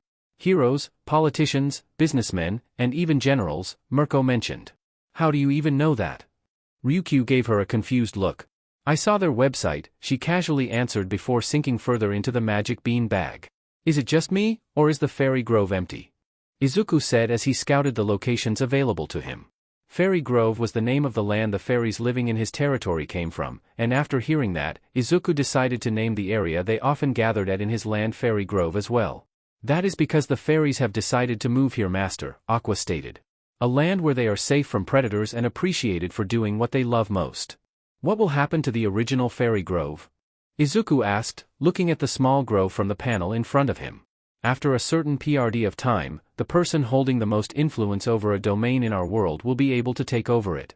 Free real estate? Something like that. Aqua replied. That'll be useful in the future, Izuku nodded in approval. Have all the equipment and weapons in the storage sacrificed to the altar. As you wish, Master, Aqua answered hesitantly before walking away. Izuku raised an eyebrow at her reaction. Was it because he was getting too greedy? Izuku won't deny that he wanted to get a lot stronger, but that was mostly because the enemies he was going against were getting a lot stronger. Even demons were getting involved now, so Izuku needed to get stronger as well. At some point, a dangerous threat would target him, and the only person he could rely on is himself. Even if there are people supporting him, there's no guarantee that they would be there for him. I can't believe I'm actually going to do this, Izuku muttered as he made his way to the privacy of his room and locked himself in. A few months ago, when he was still grinding to get stronger, a quest had popped up with a difficult and conflicting task with a reward that made Izuku hesitate. Task, Dominion. Eliminate players, 4-5. Reward, Viridian Executioner. In the past months, the quest had shown no changes even when he drove off several trespassers. The first time it shown any progress was when he killed Armada during the attack at UA. Then the second time it showed progress was when Aqua recently killed 2 out of the 3 people that broke into his territory. He didn't where the other one came from since the girl wasn't killed and was turned into a succubus. At some point, this quest was going to be completed. It was only a matter of whether Izuku had no choice or abandoned his morality. Additionally, he didn't know any details regarding the reward. Was it an item or another summoned creature? As Izuku was deep in thought, the sound of his phone ringing interrupted him. He saw that the person calling was Aqua. Yes? Master. On my way to the vault, I got a request from a person that wants to meet you. Did they have an appointment? Izuku asked, not remembering anything on his schedule today. No, Master, but I believe you should meet her, Master. All right. Send them to the reception area, Izuku said as he closed the quest panel and headed out of his home. Outside his house, his flaming steed waited for him. To the reception area, buddy, Izuku said as the flaming horse ran off at full speed. A few minutes later Izuku arrived at the reception facility. Dismounting from his horse, Izuku entered the facility. Once he reached the reception area, Izuku's eyes zoned in on a woman with short blonde hair. She was wearing a white dress shirt with a red blazer on top matched with brown pants. Izuku also noticed that she was covered in burn scars. The lower left half of her face had a burn going all the way down her neck, while both her arms were covered with burn patches. Despite her clearly being conscious about her appearance, Izuku found her quite attractive. Thank you for meeting me, Mr. Midoriya, the woman bowed. Why yes, it's a pleasure. Ms. Melissa Shield, she introduced herself. Oh, is it alright for you to be here? I heard about the news about the attack on Island. I've already recovered, but as you can see, the attack left some scars, she raised her arms. Actually, the attack is the reason I came here. I wanted to thank you. Thank me? Izuku looked at her in confusion. Yes. It took a while to find her, Melissa pointed at Aqua. But that was because we found out she wasn't a human and was a summoned creature from a noble type quirk. Oh, the time when you came back with Caliban, he turned to Aqua who nodded. If it wasn't for your summoned creature, I would have died during the attack. Don't mention it. I just did what anyone with my power would have done, Izuku said. And Aqua was the one who saved you. Well, she has firmly established that she does not act without your approval. Izuku turned to Aqua. Seriously? Aqua just looked away. Izuku turned back to Melissa. But you didn't need to risk your safety to come here. That's alright. I think that next thing I need to discuss with you should be done in person. Izuku became confused. What is it? Melissa suddenly stood up and bowed. I want to offer myself. I made a map of what I think Izuku's territory would currently look like. Chapter text. What? Izuku stared at Melissa's shield in shock. A lot of people with noble-type quirks have been forming alliances and are even becoming a threat to their government, Melissa explained. I know I may be strong compared to you, but please allow me to work with you. Oh, that's what you mean, Izuku sighed in relief. Can you explain the situation more clearly? Melissa nodded. Using abilities and resources from I-Island, I did a lot of research about the situation regarding people that obtain noble-type quirks, Melissa began. Several large groups and organizations have been appearing all over the world, with some of them even big enough to be a threat to their government. It's that serious? Izuku wondered why he hadn't noticed something like that. I'm surprised nobody has approached me before you. That's because you are by far the strongest person I've seen with a noble-type quirk, Melissa mentioned. You've managed to grow your empire to this size by yourself, while the big organizations don't even have half of this. I don't want to sound arrogant, but they seem incompetent at that point, Izuku commented. It is simply because you're quite gifted, master, Aqua spoke up. By my guess, the second strongest in this planet would only have one hero-ranked summon, while you already have plenty at your disposal. How many does he have? Melissa asked. There would be 4 if you exclude me, who has already reached deity rank, Aqua answered. Then there's the trash in your vault, master, several of them are of hero rank as well. They're not mine, Izuku stated. But it is only a matter of applying some considerable force to make them submit, Aqua said. Enough of that, Izuku turned back to Melissa. Can you tell me more about what's going on? The reason they started forming groups is apparently because of something called promotion, Melissa informed. I read that it was quest that was extremely hard to clear of your alone. The tasks? I'm not sure how many there are, but I found out 2 of them. The first task is to establish a base, and the second is to have a troop system. Troop system? Izuku turned to Aqua, hoping she could answer. It is something you unlock after obtaining a commander, an executioner, a guardian, and a sage, Aqua answered. I fit in the category of sage, she added. Do I not have anyone to fill the other positions? Aqua shook her head. Each role has a specific requirement to be met. My requirement as a sage is a significant mastery over magic. A commander would need leadership, and a guardian would need to be a walking fortress. Additionally, they would need to be an upper hero rank summon to be acknowledged. Izuku sighed. That's a lot of work, so the others decided to work together to achieve a promotion. Yes, but I don't think any of them have managed any significant progress at all, Melissa stated. You sound confident about that, Izuku commented. Like she mentioned, there's no news about anyone getting a summoned creature of her level. Do they now have access to the altar? Altar? Melissa looked confused. I guess they don't, Izuku figured from her reaction. What do we even get after a promotion? Other than the significant boost in power, it also gives you access to dungeons, Aqua revealed. Wow, things are really turning into a game, Izuku chuckled. Melissa got his attention. Oh. I don't have any reason to refuse your offer, but what do you expect to get in return for your services? Supporting her own growth should suffice, Aqua suggested. I believe your ability revolves around machinery, correct? Yes. My skills and summons are related to technology, Melissa confirmed. Supporting her growth would be the only thing you can provide her master, as your ability revolves more around nature, Aqua stated to Izuku. Providing her supplies and a safe environment is what I recommend. That would be so much more than I deserve, Melissa responded. The stronger you get, the better for me, Izuku said. I'll have it done. Izuku smiled before leaving. A lot better than I expected, Itsuka commented as she entered the classroom. Good morning, she greeted the only other person in the classroom. Good morning to you as well, the raven-haired woman replied. My name is Momo Yayorozu, it's a pleasure to meet you. Itsuka Kendo, likewise, Itsuka introduced herself. Did you arrive a whole hour early too? Itsuka glanced at the clock. Yes, Yayorozu sighed. I had several things I needed to take care of, so I arrived early. I just didn't expect things to be done so quickly though. I heard they had a lot of new hires with noble-type quirks, Itsuka mentioned. And they're related to production too. Ah? Yayorozu visibly frowned. Is something wrong? Do you not like people with noble-type quirks? Itsuka asked in concern. Oh, nothing like that. It just made me feel like my quirk became redundant, Yayorozu stated. What do you mean? Itsuka took the seat beside her.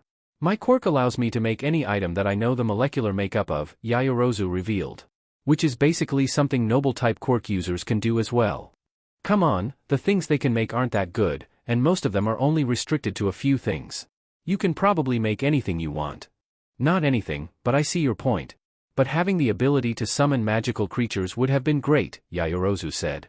Well, you can have this if you want. Itsuka pulled out a folded-up book page. Do you have a noble-type quirk, Kendo-san?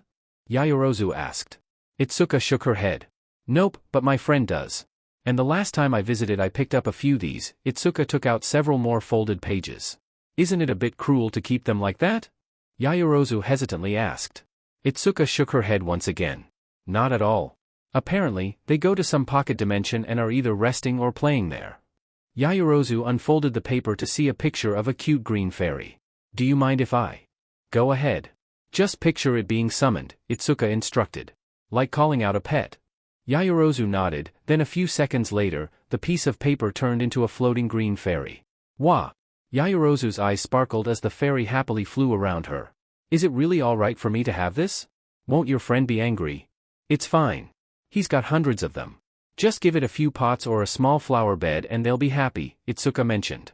I heard they're rather possessive of these since they're hard to get, Yaoyorozu stated. Are you sure it's okay to give me one without telling your friend? Itsuka's mind flashed back to the literal swarm of fairies loitering around Izuku's territory. It's fine, Itsuka assured her. Even if he randomly saw it with you, he'll just wave at it. Did he enroll at UA too? Yeah. He's in a different class though. Speaking about that. I heard UA changed their hero course curriculum, Yaoyorozu mentioned. They did? Itsuka looked at her in confusion. Do I really need to have a class? Mira Shiranui asked. I know I'm in the rare few that managed to get a noble-type quirk that already graduated, but I'm already head of security. No, you're not, Aizawa pointed out. You're just part of security. You were hired as a teacher. That's how he got all of us too, Aizawa whispered in the last part. What's the point of even having a class with only 4 students? Mira complained. You already made Class 1A all combat-oriented, and 1B has the less combat ones. Why separate 4 students? Those 4 all have noble-type quirks just like you, so the traditional hero methods won't work well with them, Cementos explained. Why not? Mira raised an eyebrow. It's not like they already have a hero-ranked summon. Namiri leaned towards her coworkers. Who's going to tell her? I have millions of dollars to my name. But I still have to go to college? Izuku muttered as he was heading to UA. That got me wondering. Who does your accounting? Ryukyu asked. My father does, Izuku answered. Then how come I've never seen him? He lives in the city, Izuku said. Even before my mom passed, he was never really around. And he felt trying to mend our relationship this late would be too unfair considering he was never there from the start. So, he just helps you with accounting? Izuku nodded. He said it would be his way of helping me. I see. By the way, why are you heading to UA too? I have an appointment with Nizu, she answered. We needed to discuss certain things. Okay. A few minutes later, they arrived at UA's parking area. Maybe I should buy a place near here, Izuku mentioned as he got out of the car. It would let me place a beacon for teleportation. I'll try asking around if there's any for sale, Ryuko responded. It would make things easy for us too. Thank you, Izuku replied as they went their separate ways with Ryukyu heading to the elevator, while Izuku went to the hallways.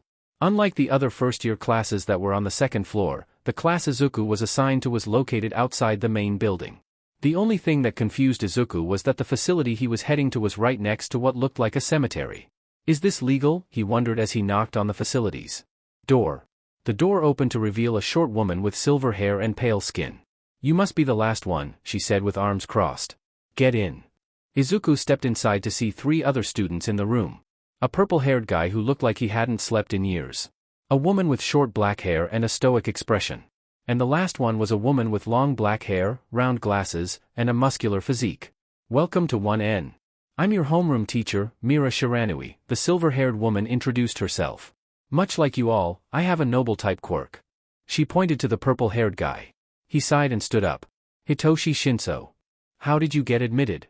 I applied for Gen Ed, but took my chance on the interviews, he answered. Didn't take the robot exam? When I applied for UA, I still didn't have any useful combat abilities, so I only applied for Gen Ed. Mira nodded. Now, what's your noble classification? Izuku raised an eyebrow at the question. Necro. He raised another eyebrow at the answer. Alright, Mira pointed to the short-haired woman. Same thing. Yui Kodai. Hero course exam. History. Izuku looked even more confused. Hana Ainen. Interviews. History. I have questions. Izuku raised a hand. Necro? History? Have you been living in a farm or something? Mira crossed her arms. Something like that, Izuku answered. Noble-type quirks have a theme for the abilities they give their users. Mecha for those sci-fi-like abilities with those robots and futuristic weapons. Necro for these spooky powers. Mira summoned a ghost-like creature that began floating around. It's not official, but the community set it up. I see. What about this then? Izuku summoned a fairy. Magic. Okay. Izuku Midoriya. I took the hero course exam, he introduced himself. Now that you all know each other, I'll explain why you were all separated from the other classes. Mira went towards the board. For starters, the majority of your classes will be spent enhancing your quirks, and sooner or later, you'll be receiving quests related to UA. Is that because the quests always relate to our current situation? The woman named Hannah asked. Yes. Based on my experience, we'll be mostly on guard duty. Isn't that because you're part of security? Shinso asked. You even have a badge. Partially, but the quest you'll get around here will mostly be making sure there's no trouble. Especially with the arrogant first years. We're first years too, Hannah spoke up. But you hate bullies, right? Mira grinned. Oh. I'm starting to understand the assignment, Hannah grinned back. So, it's like that, Shinso caught on. Bully hunting, Kodai said. Izuku really wondered if this school operated legally. Bully hunting. The first activity Izuku had to go through on his first day of class. Initially, he thought nothing of it since it was the first day of class, but he could never be more wrong in his life. Apparently, due to the interview conducted by the UA staff, a lot of the students who scored decent scores in the practical exam were thrown into Gen Ed due to the strict interviews. Even most of the students that managed to get into the hero course were under probation. This resulted in a lot of spiteful teenagers that think their chances were taken from them, even though most of them only scored decently in the practical and flunked the written exam. Out of my FING way losers, a guy with green-skinned arms shoved a group of students in the hallway despite there being plenty of space around them. Observing the guy, Izuku could already figure that he had some sort of physical enhancement quirk, supported by the fact that he easily shoved a group of students aside. It was most likely passive as well, since there was a clear mutation aspect to it as well. He didn't need to intervene though, with his new classmate, Hannah, taking the initiative. Hold it right there, punk. A short argument and scuffle later, Hannah had the student in chains and was dragging him out of the school. Out of curiosity, Izuku followed them to find out where she was taking them. It led him to a facility that looked more like a haunted house than a school shed. It had a very gloomy vibe with cartoony ghost floating around it. Peeking though one of the windows, he found Mira-sensei in front of students that were chained to chairs and seemed to be giving them a firm scolding. I'm liking this school already. Izuku turned around to find Hitoshi Shinso pushing a cart with 3 male students tied up and their mouths gagged. He wheeled them inside, where Mira-sensei enthusiastically greeted them, followed by the empty chairs suddenly gaining ghostly limbs and grabbing the delivered students. Izuku really refused to believe this school operated legally. Tsukachi was getting tired of the recent events. The world was slowly being turned into a game board by players that had no remorse for sacrifices. Every day, numerous cases about illegal quirk use involving noble-type quirks were piling up on his desk. Even when a major organization was finally disbanded, the crime rate didn't go down. Even the Hero Commission was facing severe backlash due to being targeted by a lot of noble quirk users. It wasn't really a surprise to Tsukachi, since the majority of noble-type quirk owners were the victims of the society created by the Hero Commission. With formerly weak quirks getting a massive boost in power, their hate was pointed at the people who created the society that made them suffer. The only thing Tsukachi was relieved of was the fact that they mostly avoid innocent people. The crime began to funnel away from civilians. Small businesses and residential areas didn't suffer from the crimes of noble quirk owners. Unfortunately, schools, hero agencies, and the Hero Commission branches were constantly attacked. Reports of students known for bullying and a lot of teachers were found dead at scenes. Countless terrorist attacks on hero agencies and targeted attacks on heroes. Which led him to where he is now, Endeavor's agency. Thank you for meeting me, Tsukachi said as he took a seat on couch in Endeavor's office. Endeavor's agency was the most targeted by terror attacks, and Tsukachi was hoping to find out why. Cooperation would be for the best in this situation. Endeavor actually looked exhausted as he sat on his desk. Do you have any clue why they're targeting you the most? I believe we actually found a clue, Endeavor replied. Among the ones we captured and identified, we actually found something in common between them. All. That is? Tsukachi prepared to write everything down. Their fan mail, Endeavor revealed, making Tsukachi raise an eyebrow. Their letters contained the same thing. They asked me if they could be a hero with their quirk. The team that handles it denied them, stating their quirk would be worthless as a hero, Endeavor explained. I can't say I would have said something different had I read it myself. I would have probably just ignored it. I see, Tsukachi wrote everything down on his notepad. They reached out for any form hope, but got shut down instead. That likely made them resent you. They won't be the first, Endeavor said in a tired tone. How was school today? Rumi asked as Izuku magically appeared back home. Weird and eventful, Izuku commented, then he snapped back to Rumi when he noticed something. Rumi was sitting naked on the couch. Izuku looked away with his face red. "Why are naked?" Rumi smirked. "You see. We finally got a reply about the legality of our situation." "That sounds ominous," Izuku said nervously. A pair of arms wrapped around Izuku's neck, and he felt the sensation of bare skin on the back of his neck. "You see, exploiting the gray area regarding quirks with animalistic instincts, we found a way to make our situation legal," Ryuko stated. "Morally questioning, but legal," Rumi commented. Izuku gulped. How?" he nervously asked. "It's quite simple. You need to be the initiator in the relationship," Ryuko whispered into his ear. "But why is she naked?" Izuku tried pointing to Rumi without looking. His finger landed on something soft. Firm but soft. "There was nothing said that we couldn't tempt you," Rumi's voice sounded close. "Task, just do it. Reward, enhanced constitution." Izuku began to sweat. "I need an adult." "We're the adults," Rumi whispered in one ear. "And we need you," Ryuko whispered in the other. Fuyumi had seen a lot of weird things ever since she moved here, and she learned to not question it since she won't even get a straight answer. Though, her life here was peaceful. She only hoped her siblings were living well too, but she knew better than that. She got out easy, while her little brother was still under her father's care. And she didn't even know her own mother's condition. Going for a walk to try and clear her mind, Fuyumi ran into Mirko, who was crawling away from the main house. "Are you alright, Mirko-san?" Fuyumi asked in concern as she ran to her side, helping her to her feet. "Why yeah. I'm good," Mirko replied strangely. "Caillou!" An odd screech came from inside the house. "We should go," Mirko began frantically limping away. "But," Fuyumi pointed to the house in concern. "Shouldn't we dash?" "No!" Mirko exclaimed, almost like she was afraid, something Fuyumi never expected the rabbit hero to be. But the reason was soon revealed when an invisible force seemed to pull them both into the house. Once inside, the first thing Fuyumi noticed was the tattered and torn clothes on the floor, which she identified as Izuku's clothes.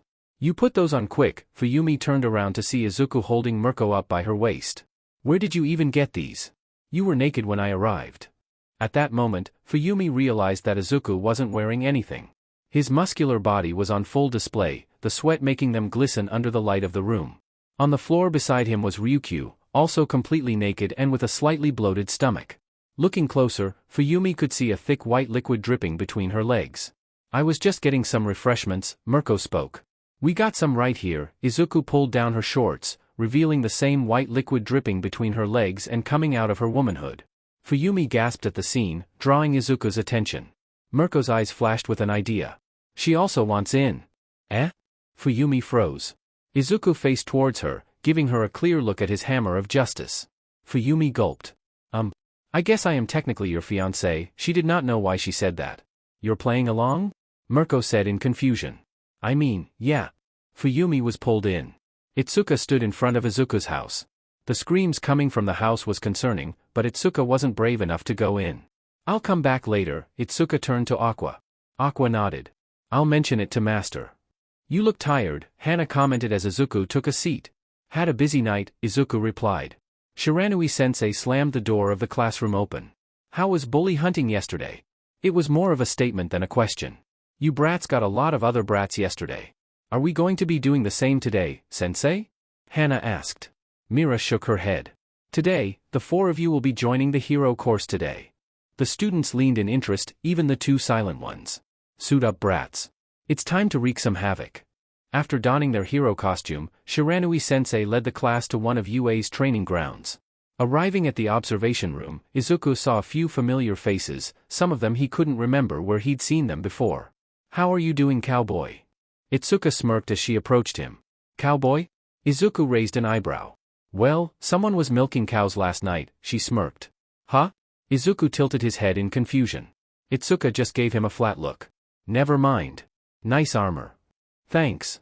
Izuku's hero suit was a combination of European medieval armor and a samurai armor.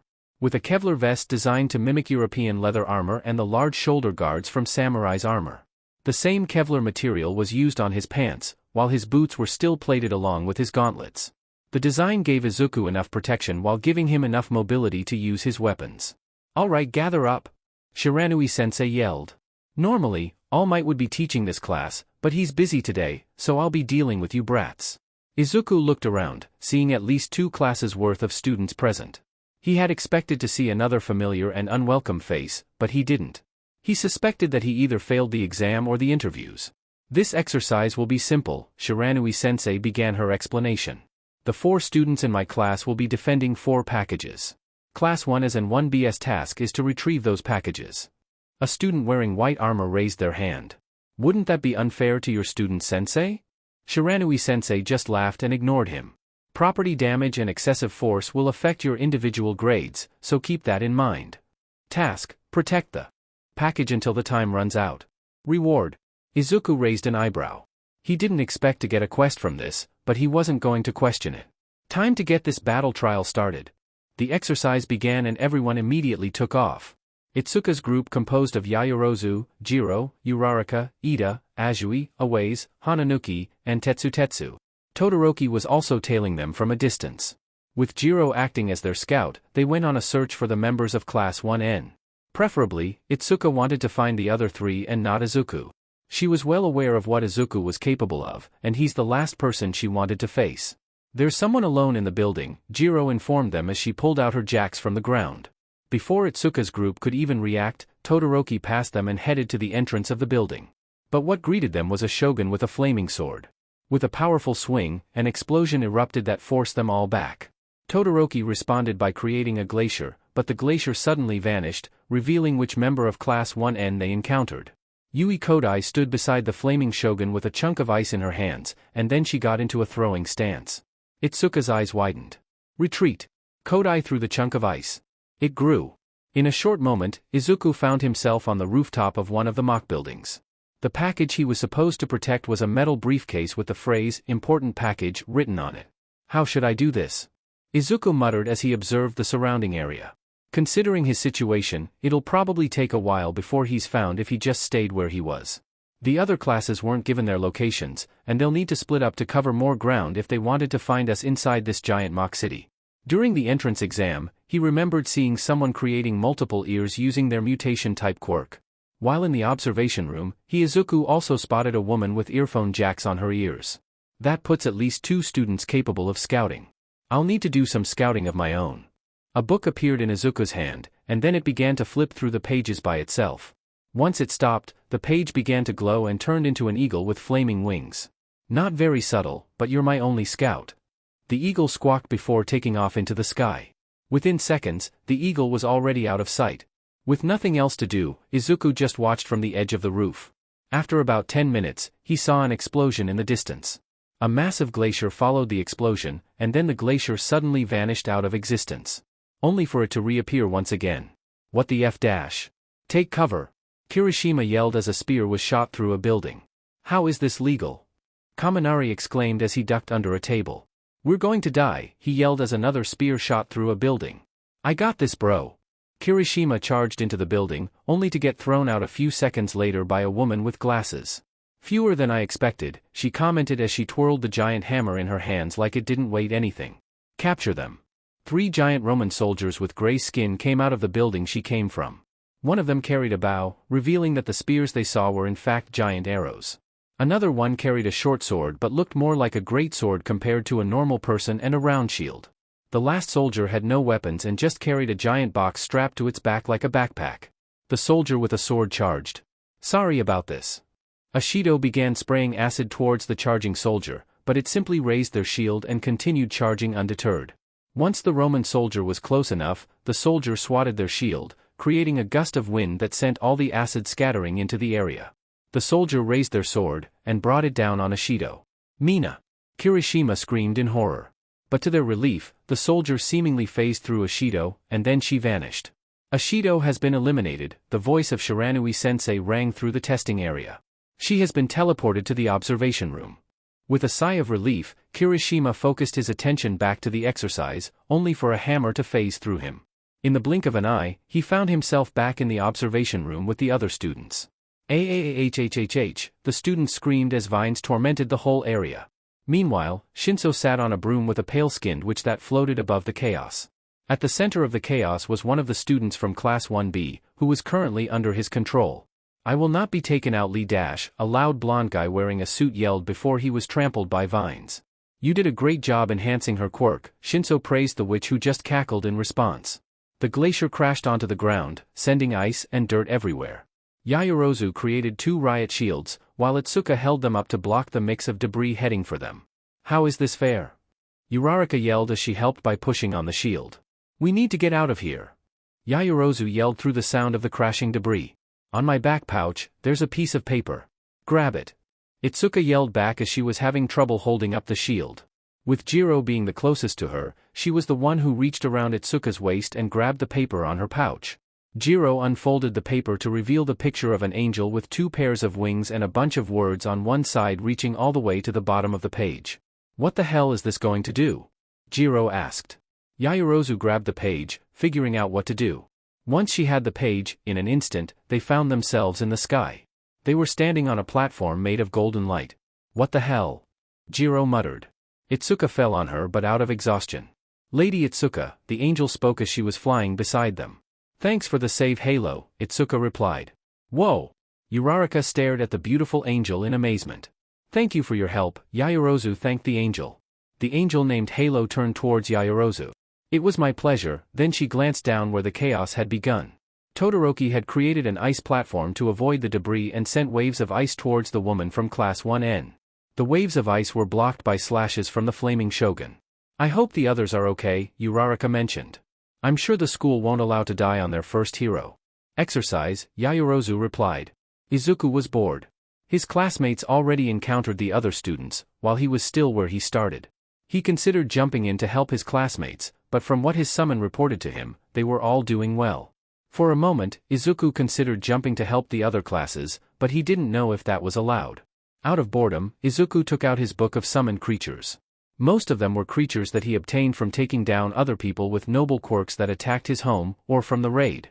They were all creatures that were stored within his vault, but Aqua hand-picked the one that were supposed to be useful. For summoned creatures below the rank of hero, the concept of loyalty was thin, so there would be no issue of them taking orders from Izuku despite having a previous master. The only exception would be if they raised the creature from minion grade, but that was a very rare case. The ground shook violently. Izuku looked up to see a pillar of red light. Multiple active players gathered. Special event starting. Izuku raised an eyebrow at the sudden message, then he turned back to the pillar of light. After a while, the pillar vanished, leaving a humanoid figure. "The tyrannical king has descended." "What the hell? What the hell is that?" Jiro asked as the pillar vanished. "Did someone summon it?" Uraraka added. Itsuka stared at the new arrival. The figure seemed to be humanoid man with lavender skin and a pair of white avian wings. It held a white lance in each hand and a giant golden ring on its back that was glowing. "I'm no expert with suddenly appearing magical creatures, but I'm pretty sure that's not on our side," Jiro spoke. "It is not," Halo responded as 2 swords of light manifested in her hands. The creature towards them. With a power beat of its wings, it soared towards them. Halo conjured multiple spears of light and sent them shooting towards the approaching enemy. The creature avoided and blocked the spears with their lance. "For my ascension," the creature yelled as one of his lances began to swirl with energy. "You have no place here." Halo created a golden barrier to block the attack and protect the people behind her. "Oh shit, hold on to something." Itsuka yelled. "Hold on to what?" Jiro yelled back. "We're in a floating platform." The energized lance collided with the barrier. The impact created a wave of energy that could be felt through the whole testing field. "I will eradicate everything in my way," the creature yelled as he broke through the barrier. Halo and the creature clashed. Both winged creatures soaring through the sky and clashing weapons with each other. Every clash of their weapons created a hypnotic melody that rang around the area. "We need to get down from here," Yaoyorozu said as she began handing out parachutes. With Halo in combat with the unknown creature, it was better for them to stay out of the way. On their way down, Todoroki created an ice platform to catch them. "What's going on up there?" Todoroki asked while shivering. We don't know either, Itsuka replied. But we need to get out of here. Itsuka was interrupted by Halo crashing on the ground a few feet away from them. The intruder stood over her with his foot planted on her chest. I am Astaroth. The true king of this law. Astaroth was suddenly sent flying through a building. Get your foot off my summon. Izuku cracked his knuckles as he faced the direction the invader went flying. My apologies, master, Halo spoke as she got up. I have failed you. It's all right, Izuku replied. You did well. You dare get in the way of my ascension. Astaroth shot towards Izuku. Astaroth moved his lance forward, but Izuku ducked under it before landing a clean left uppercut to Astaroth's chin. Astaroth was pushed a few steps back, and as Izuku charged in, he tried to kick Izuku, but Izuku caught his kick with right arm before striking Astaroth in the face with his left elbow, then releasing Astaroth's leg and twisting his body to send Astaroth flying with a right hook to the face. Izuku dashed after him, but Astaroth managed to regain his balance quick enough to throw a punch, only to get parried by Izuku. Astaroth threw another punch that Izuku avoided by turning to the side and leaned back to avoid an uppercut from Astaroth. Izuku fought back with a left and right jab that hit Astaroth in the face. Rah! Astaroth threw a wild right hook, but Izuku easily avoided it by leaning back and countered with a left-right-left punch to Astaroth's gut, and then used the momentum to spin and land a powerful backhand to the intruder's head. Astaroth took several steps back before falling to his knees. Izuku began walking towards him, and as he got close enough, a lance appeared in Astaroth's hand. Die! Astaroth yelled as he tried to stab Izuku, only for him to catch the lance with his right hand. You're not even close to ascension, Izuku said before crushing the lance in his hand. Rah! Izuku yelled as he drove his fist through Astaroth's chest. In the background, Mira-sensei arrived just as Astaroth turned to fragments of light and only left a book page in Izuku's hand. How did you all like my special ability? Mira-sensei said as the students gathered once again in the observation room. Fatal recall. It allows me to mark someone, and if they receive a fatal injury within 24 hours, they will return to where they received the mark. I thought I was going to die, a blonde with a black streak on his hair yelled. Technically, you did, Mira-sensei replied. It was clear that the majority of the students were in shock of what they just experienced. Most of them truly believed that they were going to die during the exercise, but Izuku had to admit, an ability like that is useful. Granted that it likely didn't work in the user, but it ensured the safety of others. As for the intruder, details would be explained by your homeroom teachers tomorrow, Mira-sensei stated. Go get changed. Class dismissed. Izuku noticed that Mira-sensei avoided the topic regarding the sudden quest that could have caused a disaster during the training exercise. That was backed by the fact that his classmates from Class 1N was in a worse state despite not encountering the hero-ranked summon creature. They were well aware what could have happened. They knew how much damage a summon creature of that level could do. If Izuku wasn't there, they would have needed to face a hero-ranked using only a couple of elite-ranked creatures. As they were heading to the changing rooms, Izuku decided to take a detour on the way. Mr. Midoriya. What can I do for you? Nizu asked. We both know you already know the answer to that, Izuku said as he took a seat on one of the couches in the office. I can't say I have all the answers, Mr. Midoriya, Nizu replied. Especially regarding noble-type quirks. But do ask away. Is it happening everywhere else? Nizu nodded.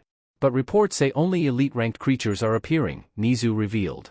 It's likely linked to the strength of the players in the area, Izuku stated, referring to the noble quirk users as players. It probably takes the average strength. Likely. It seems we're lucky to have you here, Mr. Midoriya. You need to make changes to your curriculum, Izuku stated before getting up. We don't know what might pop up next. When he left Nizu's office, he ran into All Might and Eraser. They didn't seem to recognize him as they walked past each other. But Midnight, who was walking right behind them, did.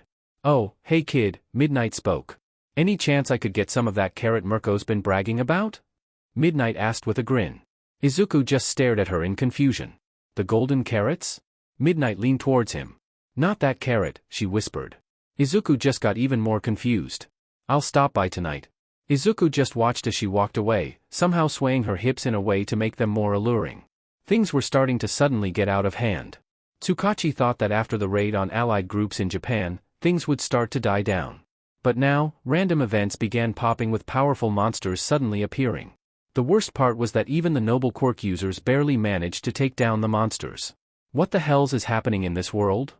Tsukachi rubbed his forehead in frustration. Tsukachi also needed to address the sudden population decline after the mess the noble quirk users created in the past year. You got a second detective? Officer Sansa knocked on the open door of Tsukachi's office. What is it? A similar incident happened during one of UA's training exercises? Sansa informed. Tsukachi sighed. What happened? They said in the report that a hero ranked appeared, but was swiftly taken care of by a student. Tsukachi listened with a mix of confusion. Every hero-ranked creature he had encountered or investigated were powerful enough to fight against All Might. These summoned creatures were what separated the weak noble quirk users from the elites. Hearing one got swiftly taken down by a student was just too hard to believe. Do we have a name on the student? Izuku Midoriya, Sansa answered. It made sense now. Okay, sadly the chapter is over. And if you enjoyed the video, just leave a like and subscribe with post notification. So when the next chapter is ready, you will be notified. Okay, see you in the next video. Bye.